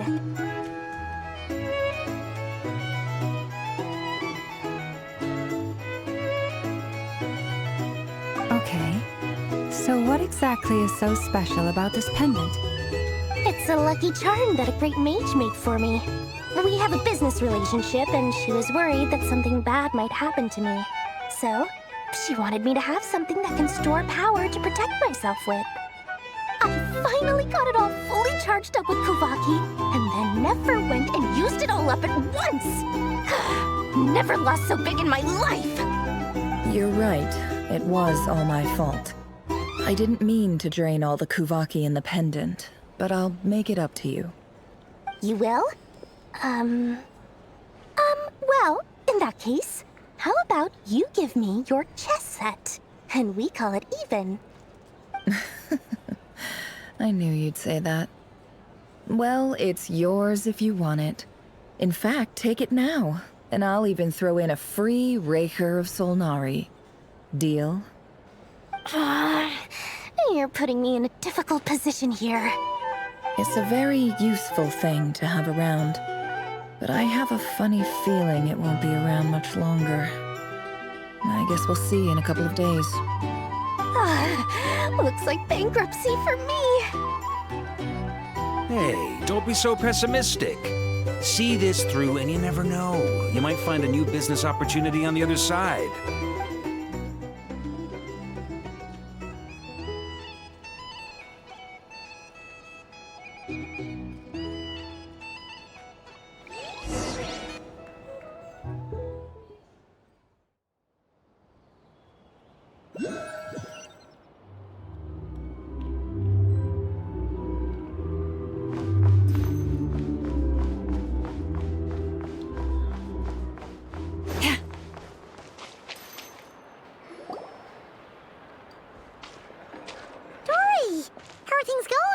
Feeling ready? Oh, I was born ready. We only have 2 days. You think Lord Sangama Bay would let an opportunity like this slip by? Don't forget, When something's in high demand, the people with the goods on hand get to charge the highest price of all, even higher than the sellers taking advance orders. Ta-da! See? It's right here! Oh, it's so pretty! Did you make it? No, I have a supplier. We go way back, so he made me a very attractive offer. Aha! No wonder you were talking about Lucky Charms at the meeting. You've been getting Kaveh to make them for you. That's not the full story. It actually started a while back as a project between me and the Dendro Archon. Mage Alice once warned me that this world won't stay safe forever. There may come a day when everyone faces a great crisis. I passed this on to the Dendro Archon, and she secretly brought together a research team made up of Sumeru's top scholars to invent a technology that could keep people safe. I won't go into the details because it's all very complicated, but if you want to know more, you can ask the Dendro Archon about it sometime. Anyway, point being, it was the Dendro Archon who asked Kaveh to build this little contraption. As one of the top Kasharu War talents, he was the obvious choice. Took him long enough. He stressed over it for ages. Must have gone through at least a dozen designs before producing. Marak delivered it to me a couple of days ago.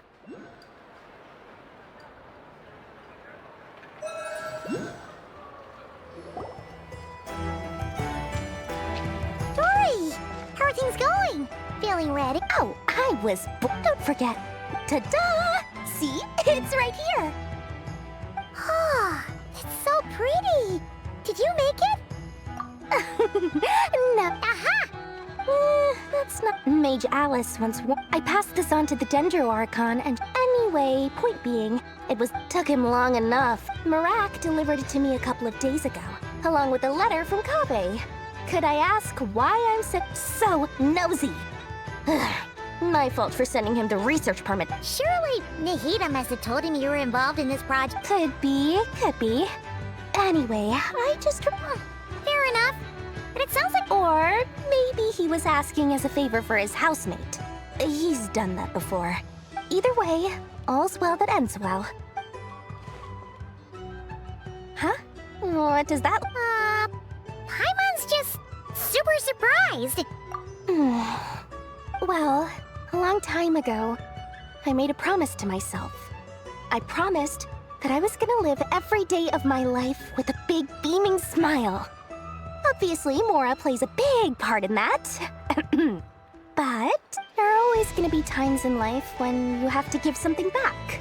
Alice has been a huge help to me over the years. She was the first investor I ever had. And I want my investors to know that Lord Sangamabe is the best in the business. And more than that, no one knows what the future will bring. Whatever happens, I want to make sure the Dendro Archon and all of Sumeru is prepared to face whatever comes. Oh, that? I was just making sure Nefer and I are square. Don't be thinking it was some sort of benevolent act. I'm no saint, so don't treat me like something I'm not. My priority is doing the business that I want to do. So long as my conscience lets me, but it usually does. That's the Lord Sangamabe business model. All right, if you say so. I do say so, and that's the whole point. I'm a businesswoman. Don't go trying to figure out what kind of Oh, and could you two help me get this stuff where it needs to be? Thanks so much. You're my favorite assistants.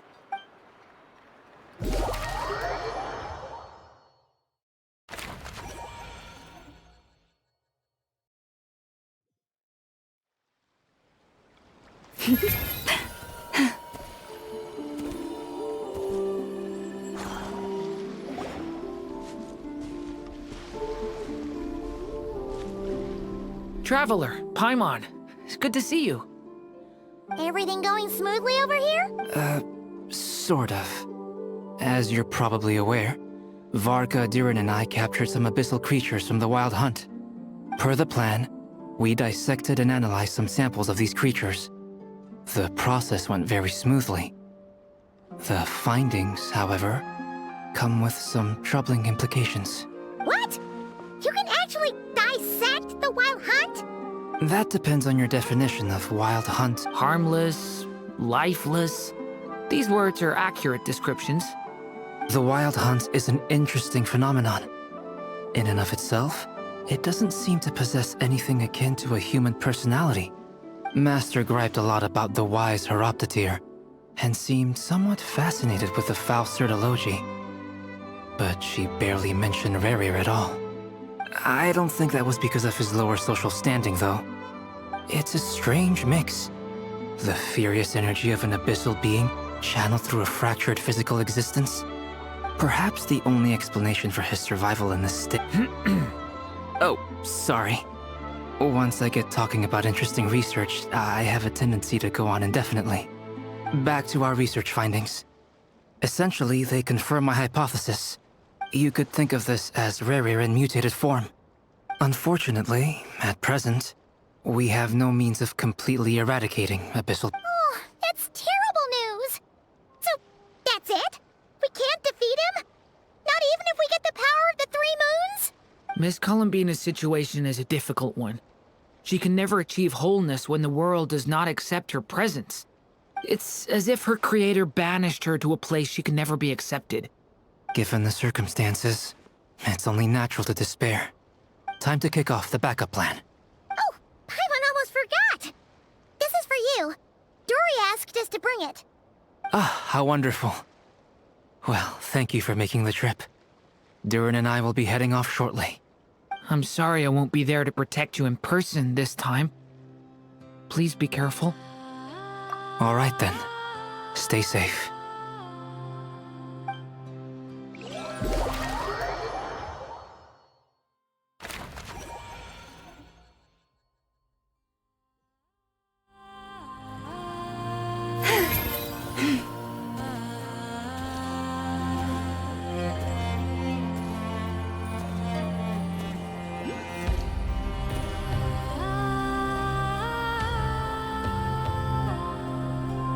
Miss Lauma, is everyone here? Yes. The fate of my flock is in your hands, Grandmaster Varka. Please keep them safe. My lady, what are you saying? Within the next 24 hours, we will face the biggest crisis the world has ever seen. This is not a burden that we deserve to bear, but I believe that we reap what we sow in this life. So I intend to act. I must do what I think is right. For me, that means fighting for the future of Nodcry. This gentleman is the Grand Master of the Knights of Favonius, Varka, Knight of Boreas. In my absence, please follow his lead. Hey, everyone. Guess I should introduce myself. Well, to start with, I know my way around a battlefield. The biggest strengths are honesty and hard-workingness.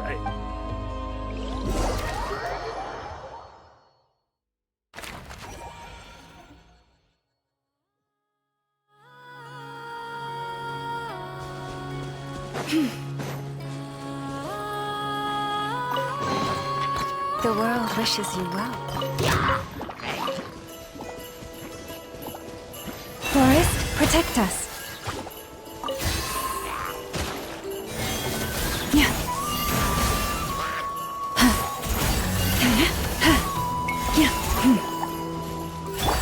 Hold the line!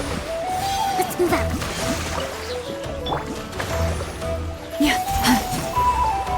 Leave.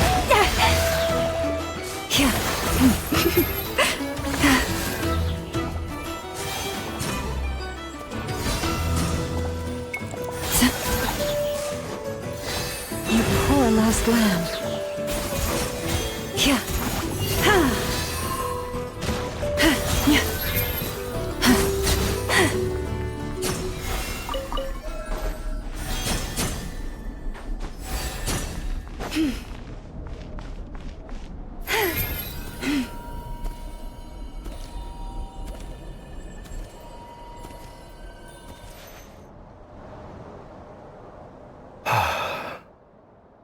Something on your mind? Miss Columbina, was it? I believe that's how the others addressed you. That's right. Names are funny things. Have you always been called Dainsleif? Yes. I take it your own name has a more complicated history. I have a different relationship with names than other people. To be honest, I'm not even sure that Columbina is my name. At least, not in the same way that Dainsleif is yours. But it's what everyone calls me, and I go along with it. I never used to think much about where names come from, or what they mean to people. You're different from other people. You're more perceptive than most.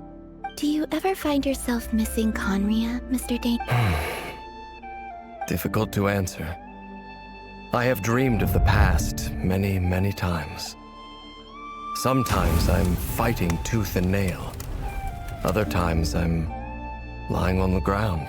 I don't recall any happy moments from that time. Is that because hatred survives longer than love and affection? That would not be for me to say. I make no excuses for the grudges I bear. Thank you for your help with the Rerir situation. Without your efforts, I never could have learned the hidden truth of his story. You're welcome. I know he's your friend. Friend? He betrayed me. And I never really understood what he was going through in life. Some friendship, that is. Okay. So, do you plan to fight him with us? You see, you're torn. Now you know what really happened. You see the things he's done in a new light. I need some time. Of course. I completely understand. Anyone else in your position would feel conflicted too. Actually, I went through something similar myself recently. You mean the Harbingers who still support you, even though you've left the Fatui? Yes. I always thought they were only helping me because Harbingers are forced to work together. But then I abandoned them. A warrant was even put out for my arrest. And even now, they still support me. Which means I was wrong about them all along. Clearly, they view you as a friend. I feel a little guilty now. I regret not seeing her help for what it was. I see the guilt that you're feeling now, because I feel it too. Hopefully, talking about it will do us both some good. Have you noticed that the Traveler and Paimon are over there? Huh. Shall we say hello? Sure. Hello. Ah! They caught us!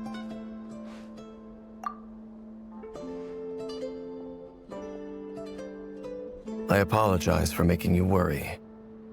No doubt you wish to know where I stand on the plan to take down the Rerir of Solnari. I'm afraid I need a little time, but I will seriously consider joining you. You will? Oh, thank you so much! They needn't be. This was something that I was going to have to face up to eventually. That doesn't matter to them. They're grateful to you regardless. You can't control their gratitude, so just accept it.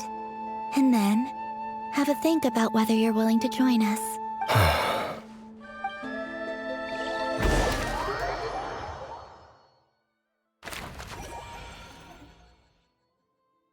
It's nearly showtime! Let's go rendezvous with the others. You know the place.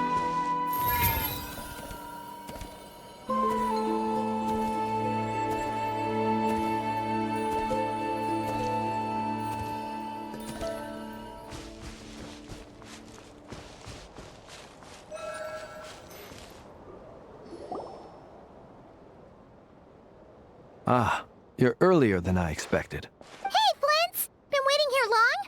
Not too long. I can't... Are you nervous about the battle? Quite the opposite. I'm reminiscing on my past battles. When I was awakened by the Ratniki, I had not touched a weapon in many years. I felt like the battlefield was not where I belonged. But after waging war against the Wild Hunt for so long, I came to realize something. My restless flame indicates that somewhere inside of me, Oh, that doesn't sound like such a bad thing. well, in the past, when I was a Fae whose primary concern was hibernation, it was hardly ideal. But it certainly serves me well here in the present. And I am delighted to be able to join forces with you in this endeavor. Looks like I'm not the first to arrive. Ah, Miss Lauma. Did you sleep okay last night? I struggled to settle down at first, because of the nerves. Please, I'm just doing my part. Never! Over here! Aino asked me to relay a message. She said Anefa will be on high alert and keep a close watch over all. Meanwhile, Aino herself will provide range support to us directly. Excellent. My thanks to all involved. The chest set's looking a little unstable.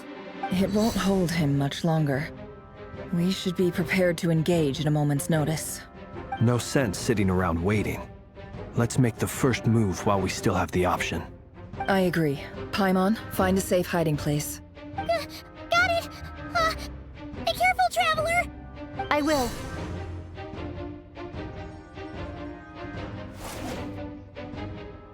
Everyone, take your positions as soon as the battle starts. Every ounce of strength we have in our bones.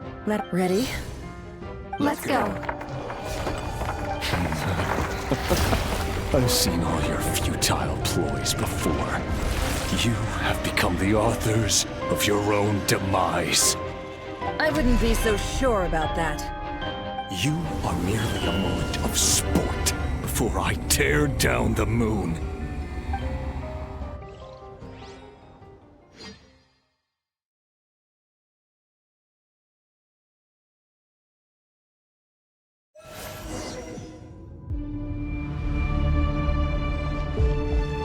Stay up. Let me help you guys. It's this! Move! The moonlight! Close your eyes. Observe. To dust and down! Be silent.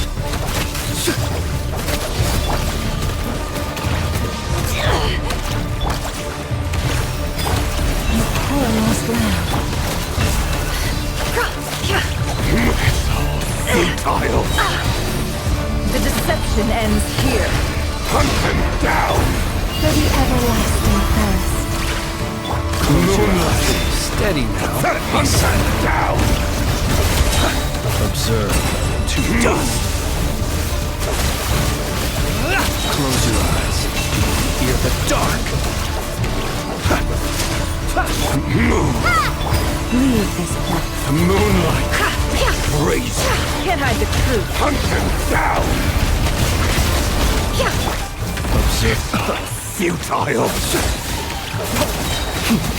Night falls.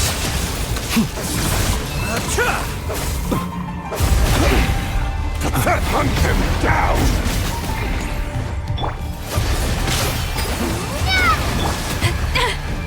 With one heart, we pray.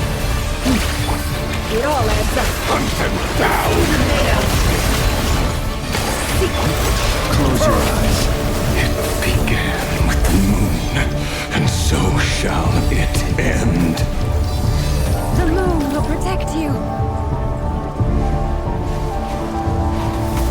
The moonlight betrays you.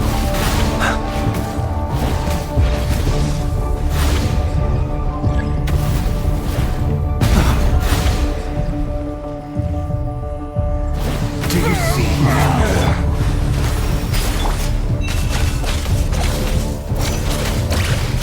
Verafonir, when will it be as you foretold?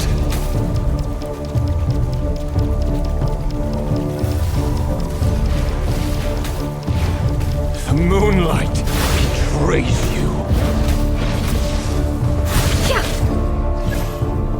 Spirit is not welcome here. Wipe out! Go! Can't hide the truth. For the everlasting thirst. The mystery unravels. No more lies. Observe. Close your eyes. Night falls. Observe. Are you quite finished? It's all futile. Hunt him down! Moonlight! It all ends. Pathetic!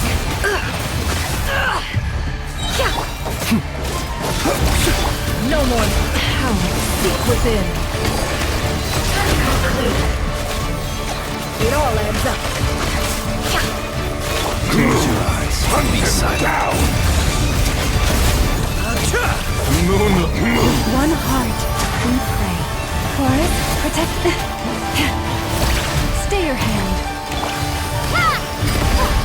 Can't hide the truth. Futile! No more lies. The deception ends here. Observe. Steady now. Hunt him Quite down! finished. To dust. Close your eyes. Your little game of heroics is over. The moonlight! Great. Who wants to go first?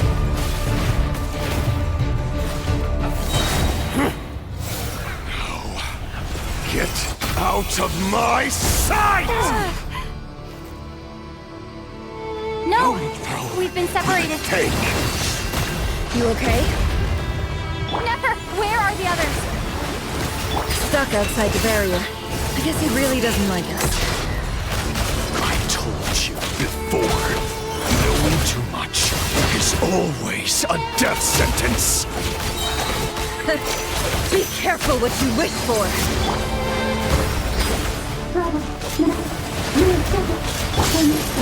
Lauma! Can you hear me? Silence. But at least I know they're still there. I need to focus. Stick to the plan. Remember my most important task. Just stalling him. If I can stall him for long enough, the moment will come.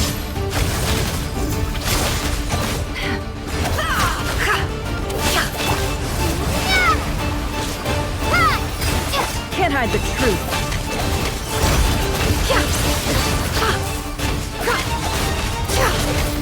Let's see what you're made of.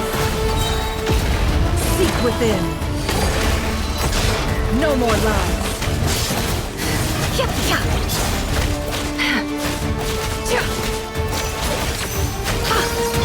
Wipe out! Go!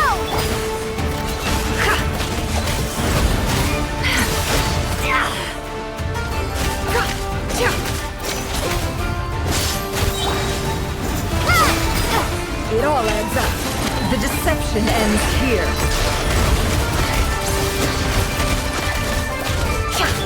Bombs away! No more lies.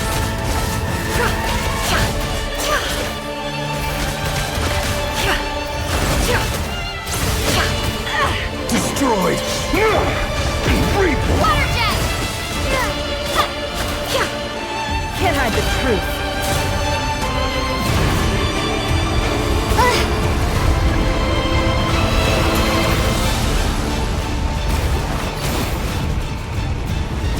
I've got this.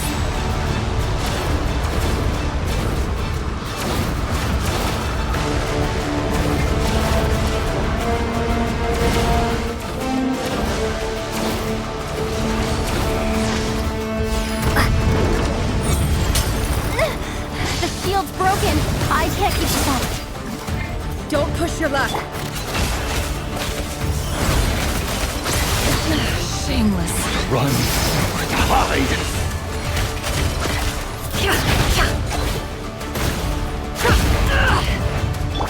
Go!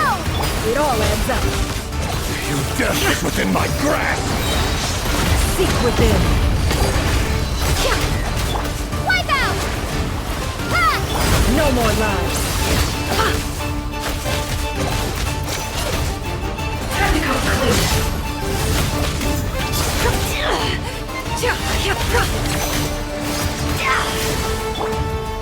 Water jet!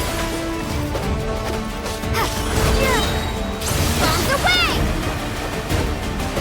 The mystery unravels. Can't hide the truth.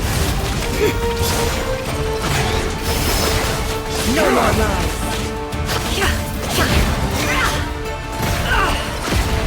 Let's see what you're made of.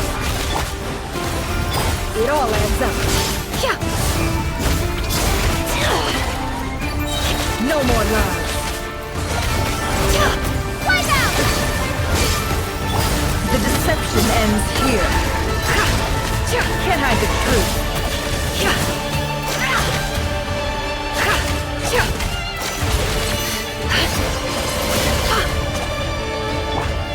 Go!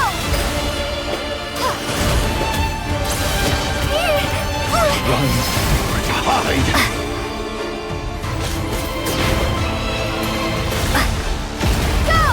The mystery unravels.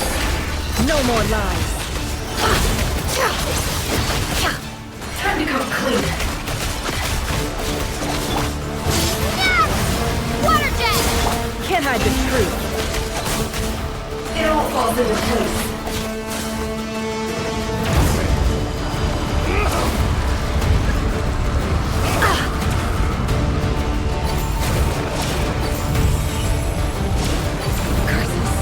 There's no other way.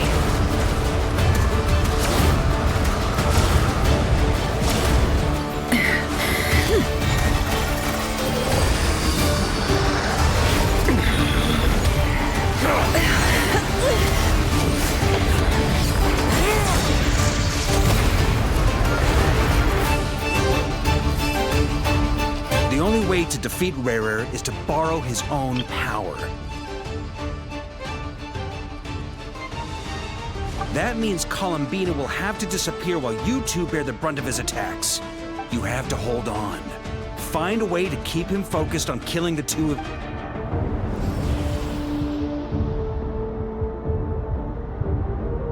Never! Your eyes are bleeding. Soon you will be powerless to resist. And then, I will reduce you to dust. But that dust will plague your memories. Come on, keep holding on. Any other tricks up your sleeve? Let's see them. As entertaining as they are. You've backed yourself into a corner. You don't fool me. I see your fear clear as day. I have to stoke his rage. Make him unleash everything. You fear what you could never defeat. You fear the thought of never being able to save your beloved. You cannot win the fight against fate, Rarir. Is that what you think? Well, now it's your turn to feel afraid. You fear the sound of your own name? Is it us you hate? Or is it what you've become? Let's see what becomes of you!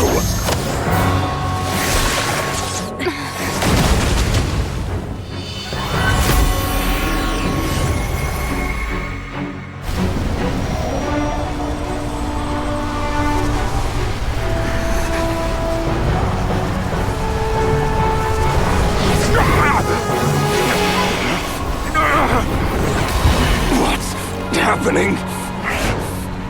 That power. I've seen it before.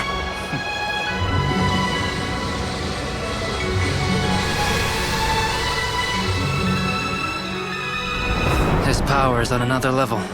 We'll need to use an alchemical array to convert his power into a usable form.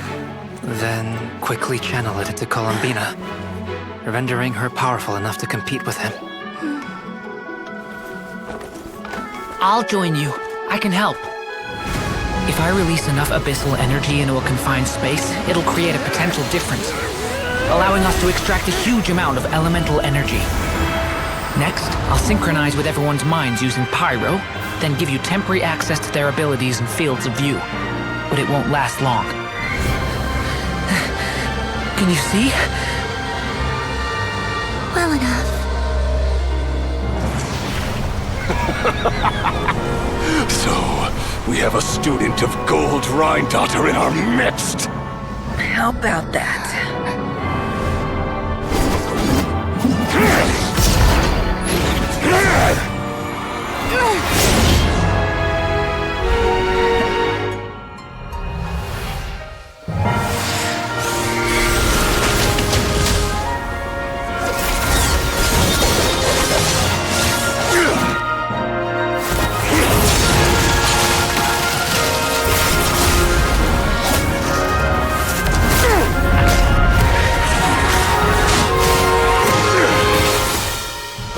You use my own power against me? Just like how you stole Kuvaki. Look familiar?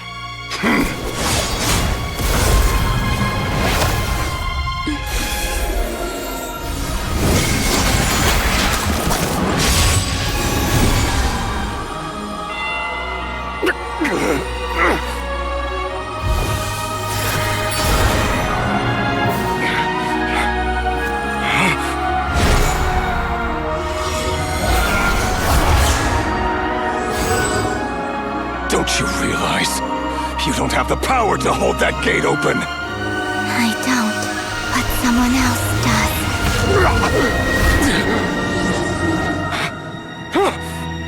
Goodbye, Rerir.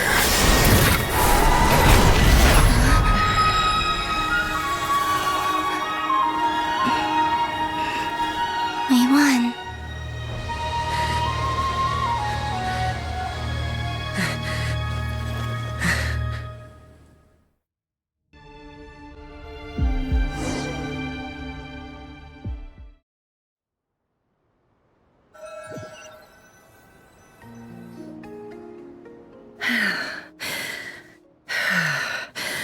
Nefer, how are your eyes? They're fine. Apart from the blindness, of course. It's not too late. Let me handle it.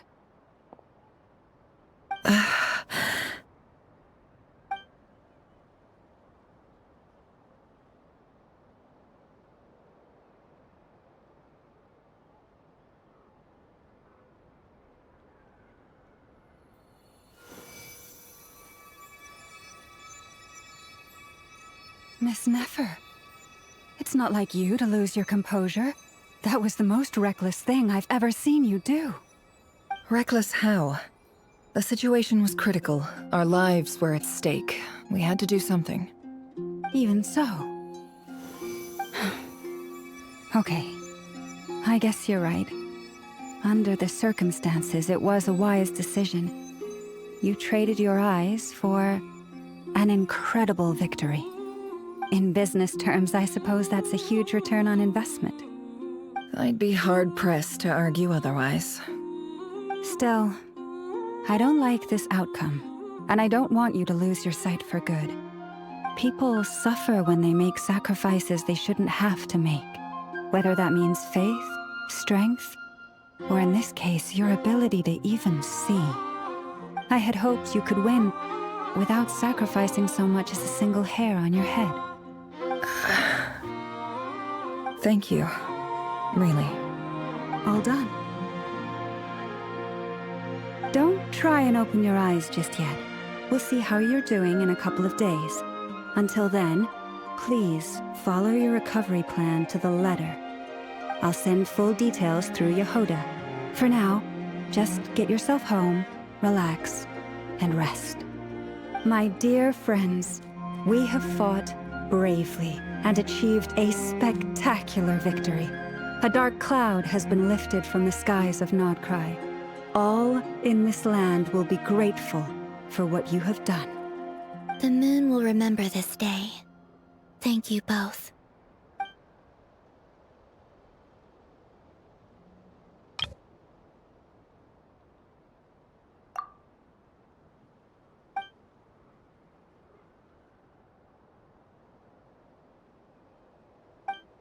There's something I want to let you know. What is it? When Durin connected everyone's minds so I could access their powers, I also felt everything they felt. And since Nefer's eyes were injured, my eyes are hurting now too. Hold on. I only feel the pain. There's no actual damage. I just thought I should tell you. You're right. There's no damage. That's a relief. But I must say, I'm surprised to hear the Kutar share something like this with me. Things are a little different now from how they were. I'm learning to share how I truly feel with my friends. Friends? You have no idea how glad I am to hear that.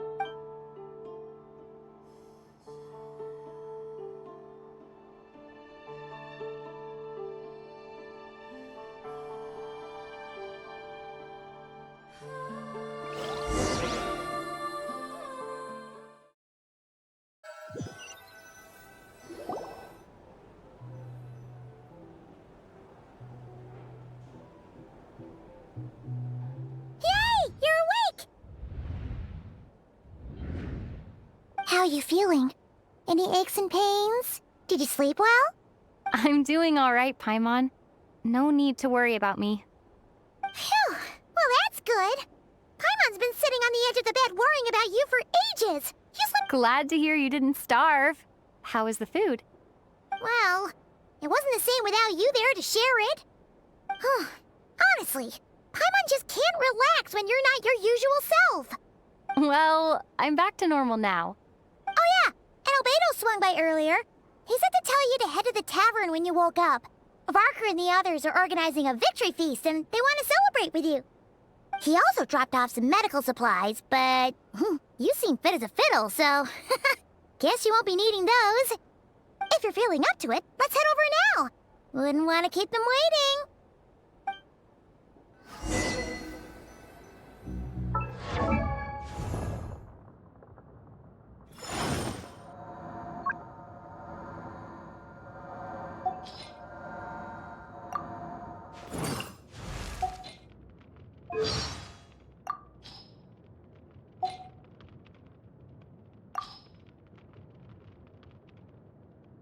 Come to think of it, we've met not one, but two genius inventors in Nodcry, haven't we? First Aino, and then Sandrone. Yeah, you're right. And the proof of their genius is in the high-tech pudding. Inefa pudding and Polonia pudding. Lenny's magic shows are amazing. Paimon never would have guessed how he did it before he revealed his secret. Hold on. I just thought of a magic trick. Huh? You know how to do magic too? Yup. I can make a big magician's hat float in the air, and even make it move at my command. Whoa, really? How do you do that? Oh, those sniffer moles have a really keen sense of smell, huh? They're experts when it comes to foraging for berries. We should get some as pets. Then we could have all the lacca berries and midsummer berries we wanted. And then...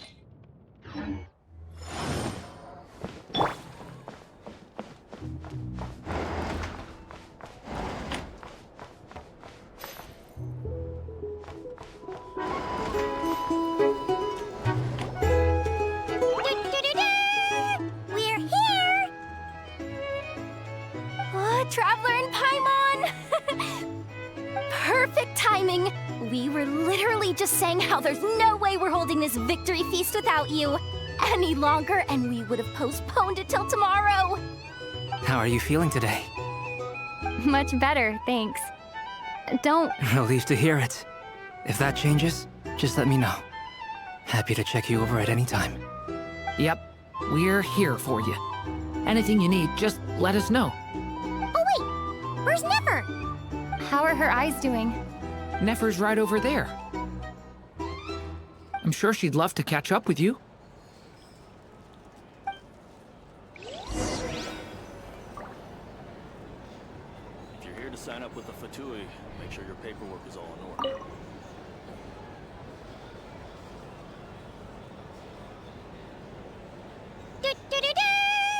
We're here! Oh, Traveler and Paimon! Perfect timing! We were... How are you feeling today? Much better, thanks. Relieved to hear it. If that... Yep, we're here for you. Oh wait, where's Nefer? How are her eyes? Nefer's right over there. I'm sure she'd love...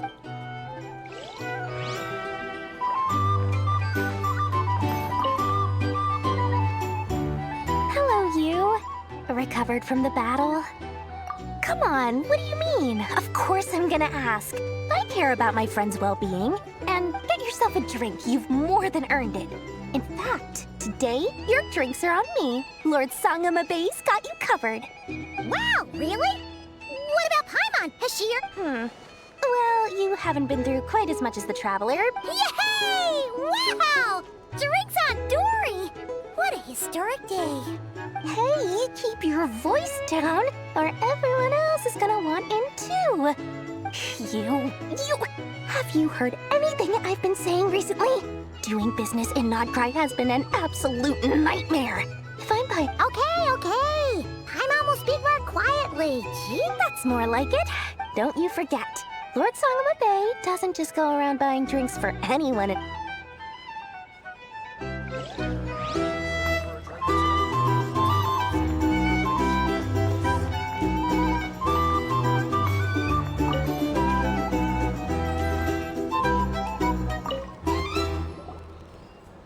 I thought of 1,000 ways to congratulate you, but now you're here, words are failing me. The honorary knight stuns them speechless once again. Well said. The honorary knight showed us all how it's done. The other knights tell me that Mondstadt was the first stop on your journey. All of us are truly delighted to count you as our friend. I'd like to thank you for supporting the Knights of Favonius. And also, for helping us save Nodcry. Nonsense! Of course I'm gonna mention it.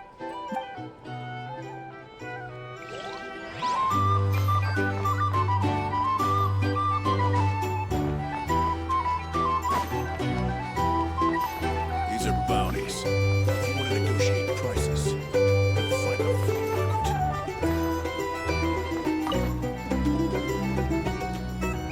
I see you've recovered. You bet. Snoozed her way to a full recovery. Glad to hear it. A healthy body is paramount. Nothing else in life is possible without it. So take it. Paimon too. I came to accept that although Rerir was my friend in the past, though I will never fully understand what happened between us, we fought a very necessary battle.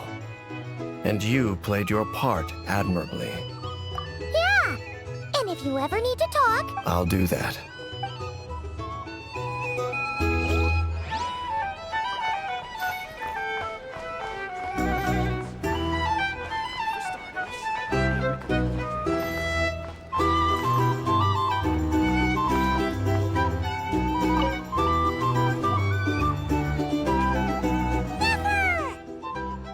Traveler, Paimon, are you recovering well? Turns out that moon chanter has some real talent after all. My eyes were mostly recovered after just a couple days' rest. yeah, but you gotta be careful. Lauma says not to strain your eyes while they're still healing. Yes, thank you. I'm well aware. Yehoda, could I borrow you for a moment? Oh, sure. Coming. Did you hear that? I gotta go help Lauma for a second. You bet. Make it extra sweet, 'cause I'm sure thing.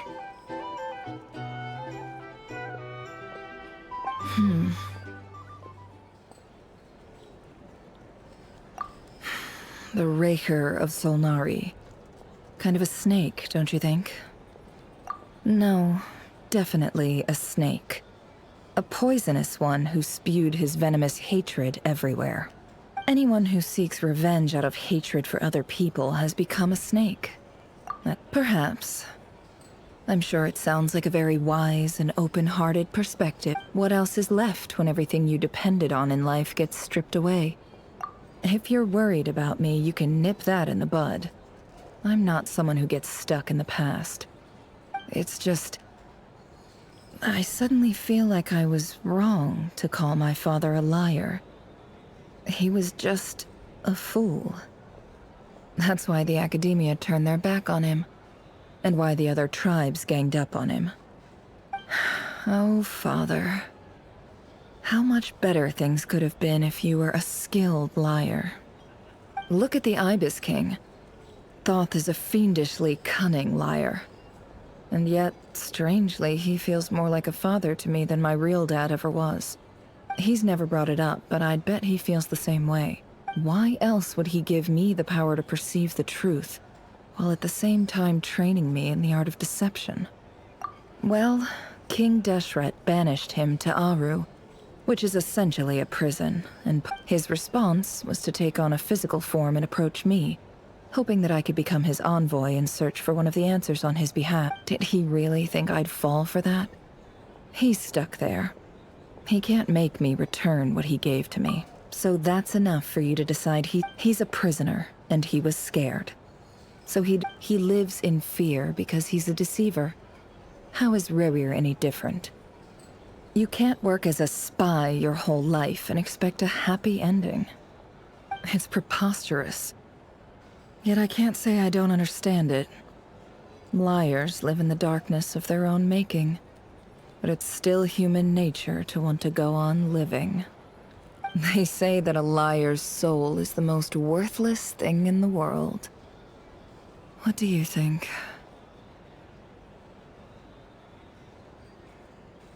Oh, really? Well, it takes a very kind person to find compassion even for liars. If you ask me, the soul of a liar really is worth nothing. Because all they care about is themselves. For example, when something good falls into my lap, I don't go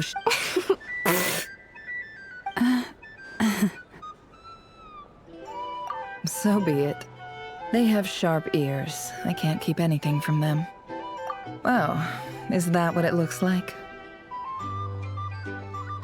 Well, you all know my past now, and I can't simply eliminate everyone who knows too much. So I guess I just have to put up with you. When you find yourself in a situation you can't control, the safest play is to keep calm and start. If you understand what's at stake, please ensure my secret is safe. Very good. Oh, wait! Now that the panic's over and we've all calmed, after all that build-up...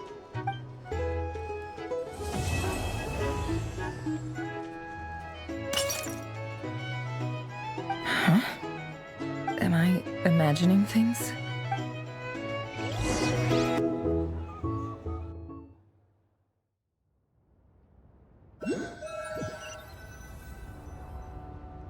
So, that close colleague who stayed behind with you?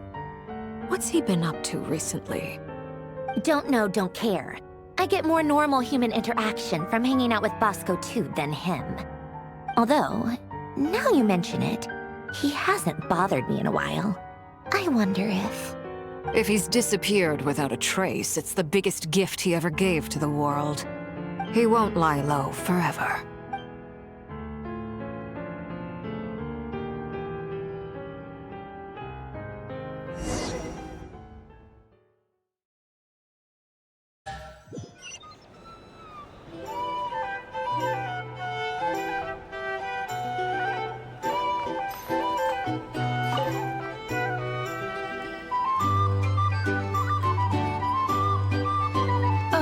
Lord Sangama Bay. How lovely to see you. I must thank you for the device you provided. Why come and ask me when you clearly... I mostly came to thank you. That's more like it. A little gratitude goes a long way with Lord Sangama Bay. Play your cards right. The chance to work with such a kind and charitable and... Huh? Charitable? Let's see. The first plot... Stop! What do you think? It's nothing to hide from. They're all perfectly legit. How? You're a curious case, Lord Sangama Bay, but I'm afraid no matter how hard you try to keep... You did it for Sumeru, didn't you? It was empty land that was gonna go to waste otherwise. Disasters are capricious things. They strike without any warning. My elder sister used to dream of finding a sanctuary. Somewhere with plenty of food, water, and medicine. It was something I looked into. But the tech people handled the tech, and Moneybags provided the Mora. It's a pity that so few people know the truth about you. So? What's the problem with that? Everyone wants to be rich, it's... But surely you have dreams of your own, beyond... You don't get it, do you? My dream is to invest in other people's dreams. Just thinking about it makes me happy. Thank you. For the device? And the pendant. Oh, that. I was just returning a favor. Don't worry about it. Seems like we've both been away from home for a very... Yeah. So long that I barely remember what my family even looked like. That would be your mother, father, and sister? Yeah, though it's been years since my sister passed away. It's not like I want to forget them, obviously, but memory can be even more ruthless than the most My sister can't help me now. Slowly but surely, her face is fading from my mind's eye. Not everything will fade. When loved ones pass away, the beautiful memories are the ones that last the longest. Yeah, that's true. Well, that, plus... Oh, absolutely. I have tons of Mora. You've got a lot going for you, too. I appreciate the vote of confidence.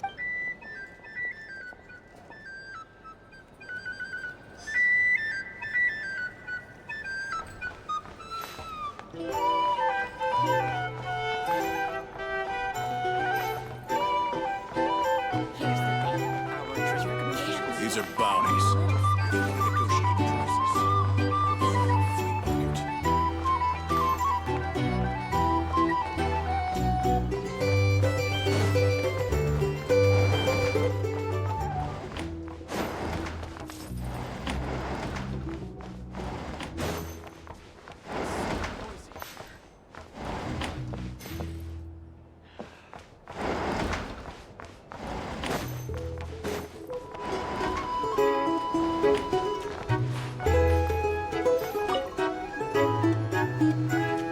How have you been holding up? You don't need to worry about me, Grandmaster. What? You're too humble, young man. You played an indispensable role in the battle for Notcry. Sometimes, when people praise you, it's because you deserve it. Let's do a quick demonstration. Albedo, that was an incredible feat of alchemy. Thank you. I can't take all the credit, though. See? Did you catch that? A masterclass in how to take a compliment. Oh, okay. Yeah, I did work pretty hard to help prepare for the battle. No point denying that. Hey, you guys! Hey, look who's bounced back. Looking good, Traveler. Seems like you've recovered. You won't need to take any more medication. Can I get you a drink? Huh? You know how to order at a bar now? Handling a drinks order is ridiculously simple compared to alchemy. Paimon believes it. You're clearly a fast learner, just like your brother. To be totally honest, though, Paimon didn't quite follow all the details. Don't worry, that's completely understandable. To put it in the simplest terms, we saw how our enemy stole the power of Kuvaki. When facing an enemy you have no hope of defeating, so, instead of looking for a way to overpower him, we decided to help Columbina get strong enough to at least stand up to him in a fight. For this to work, we had to analyze his modes of attack. For added security, we prepared a total of 4 arrays. But to mitigate the impact of the alchemical array absorbed his abyssal power. Then Durin processed it to render it usable by that power enabled her to do What surprised me was that Dainsleif actually agreed to Given his history with Rerir, he had every right to sit this one out. But It must have been a painful choice. Absolutely. He was torn between 2 paths, but anyway, however you cut it,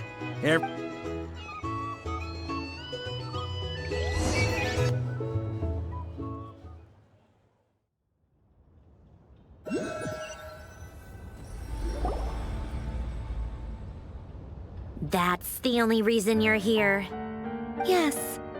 I've thought a lot about it. And I've realized that you, me, and Arlecchino should be friends. I think this is very important. So I felt I had to come and tell you. Well, this is a new one. I'm so moved. I can't even hold my teacup. Do you not want to be friends with me? Or is it that you prefer being co-workers? What is this, Columbina? Are you deliberately testing my patience threshold? Right now, my politeness module is active. But if you say another word, I swear I'll shut it down. If your politeness module was active, wouldn't you say the word please at some point? Polonia, please see Lady Columbina to the door. Will you still invite me to your next tea party? What? Yes. I think you will. Bye-bye, dear Sandrone.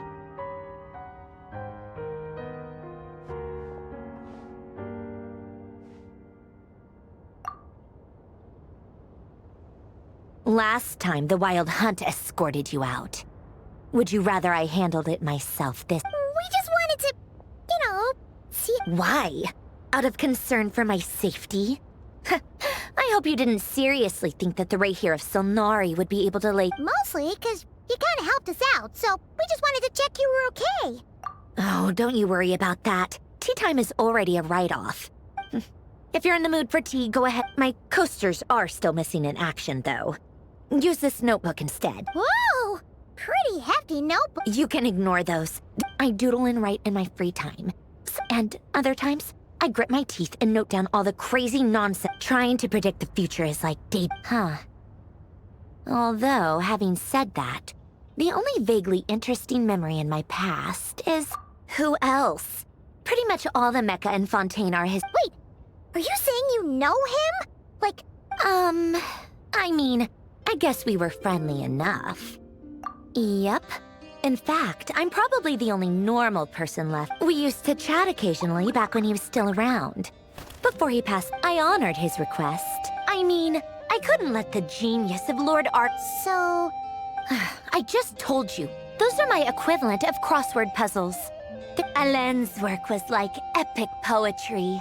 Not that there's anything bad about them. Anyway, while we're on the topic, I might as well Alain Guillotin had two close buddies, Renee and Jacob.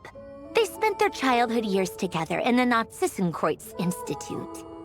They were all quite competitive, so there was some rivalry between them. But beneath the friendship and the rivalry ran something deeper, a sense of nostalgia for the past. Unfortunately, childhood would end. The prophecy would come true. The apocalypse would a mad dream. And if Renee and Alain had been people of but alas, they were some of the sharpest minds. The first of them to fall under its spell was Renee. Against Alain's wishes, he persisted in experimenting on a mutual friend of theirs to try and save their life. Alain did not approve and parted ways with Renee. It's complicated. Alain wanted to believe that Renee only did what he— Perhaps the seed that would grow into a nightmare had already sprouted in Renee's mind. Even then, the next time they met, Renee's soul had been completely engulfed by the dream of salvation. And although that wave died down eventually, I hear that it just recently came back with a vengeance. As I understand, Renee wanted to live out his dream of salvation once more. But I'm told that the attempted resurgence finally died out. What do you think of Renee? Do you admire his transcendent genius, or do you despise him? Same difference, really. Just a matter of— What a cop-out. But I don't like fanatics who give up their whole lives for their ideology. Maybe I could understand if Renee had just been an ordinary person. Anyway, that's enough about Renee. He managed to put a stop to the first— To his credit, I suppose, the loss of his family and after that, the only thing supporting his work. But although the desire to save Fontaine drove him to found the Fontaine Reef, I think that formulas and machines derived solely from human. Yet Alain's intellect was simply— Once he realized that the end of his life was approaching, he quit working on his formulas. He told me that the director of the Narzissenkreuz Institute used— I think that all he wanted at that time in his life was to be able to sleep deeply without being— At the very end, he laid down to rest in the ruins of the former Narzissenkreuz. Many years after that, tensions over competing dreams— And that is the story of two people from the Narzissenkreuz Institute, who one went all in on his fantasy of salvation. The other sought desperately to burn bright in his life.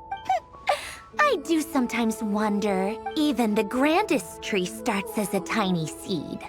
They were young children with friends and family who mattered, or maybe they just wanted to find something to ink, but instead, the search for their own salvation took them— Do you think the desire to save oneself is enough of a justification to try and save the world? You don't know? Alain was much more straightforward about it. Yes, it's enough. That was all he said before getting right back to his— All right, tea time's over. I owe Arlecchino a favor for telling me these stories. I'm gonna go tinker with Polonia now. Polonia, exit hibernation mode. Begin diagnostic.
Add Thank you for Add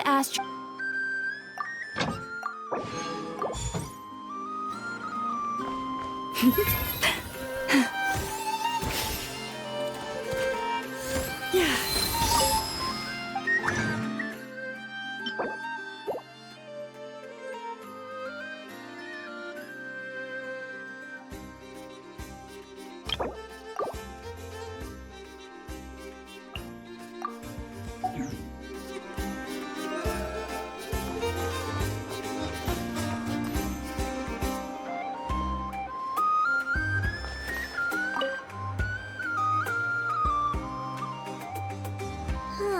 Am I using this wrong?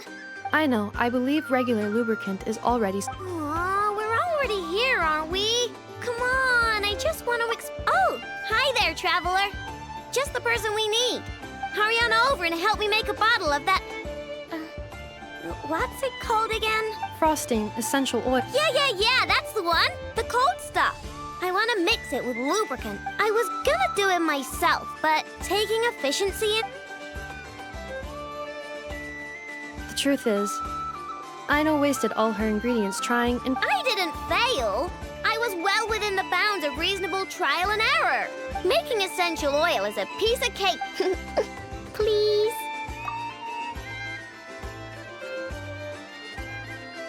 Wow, you really are a professional! Come on, Inefa, let's head back and mix up some lubricant.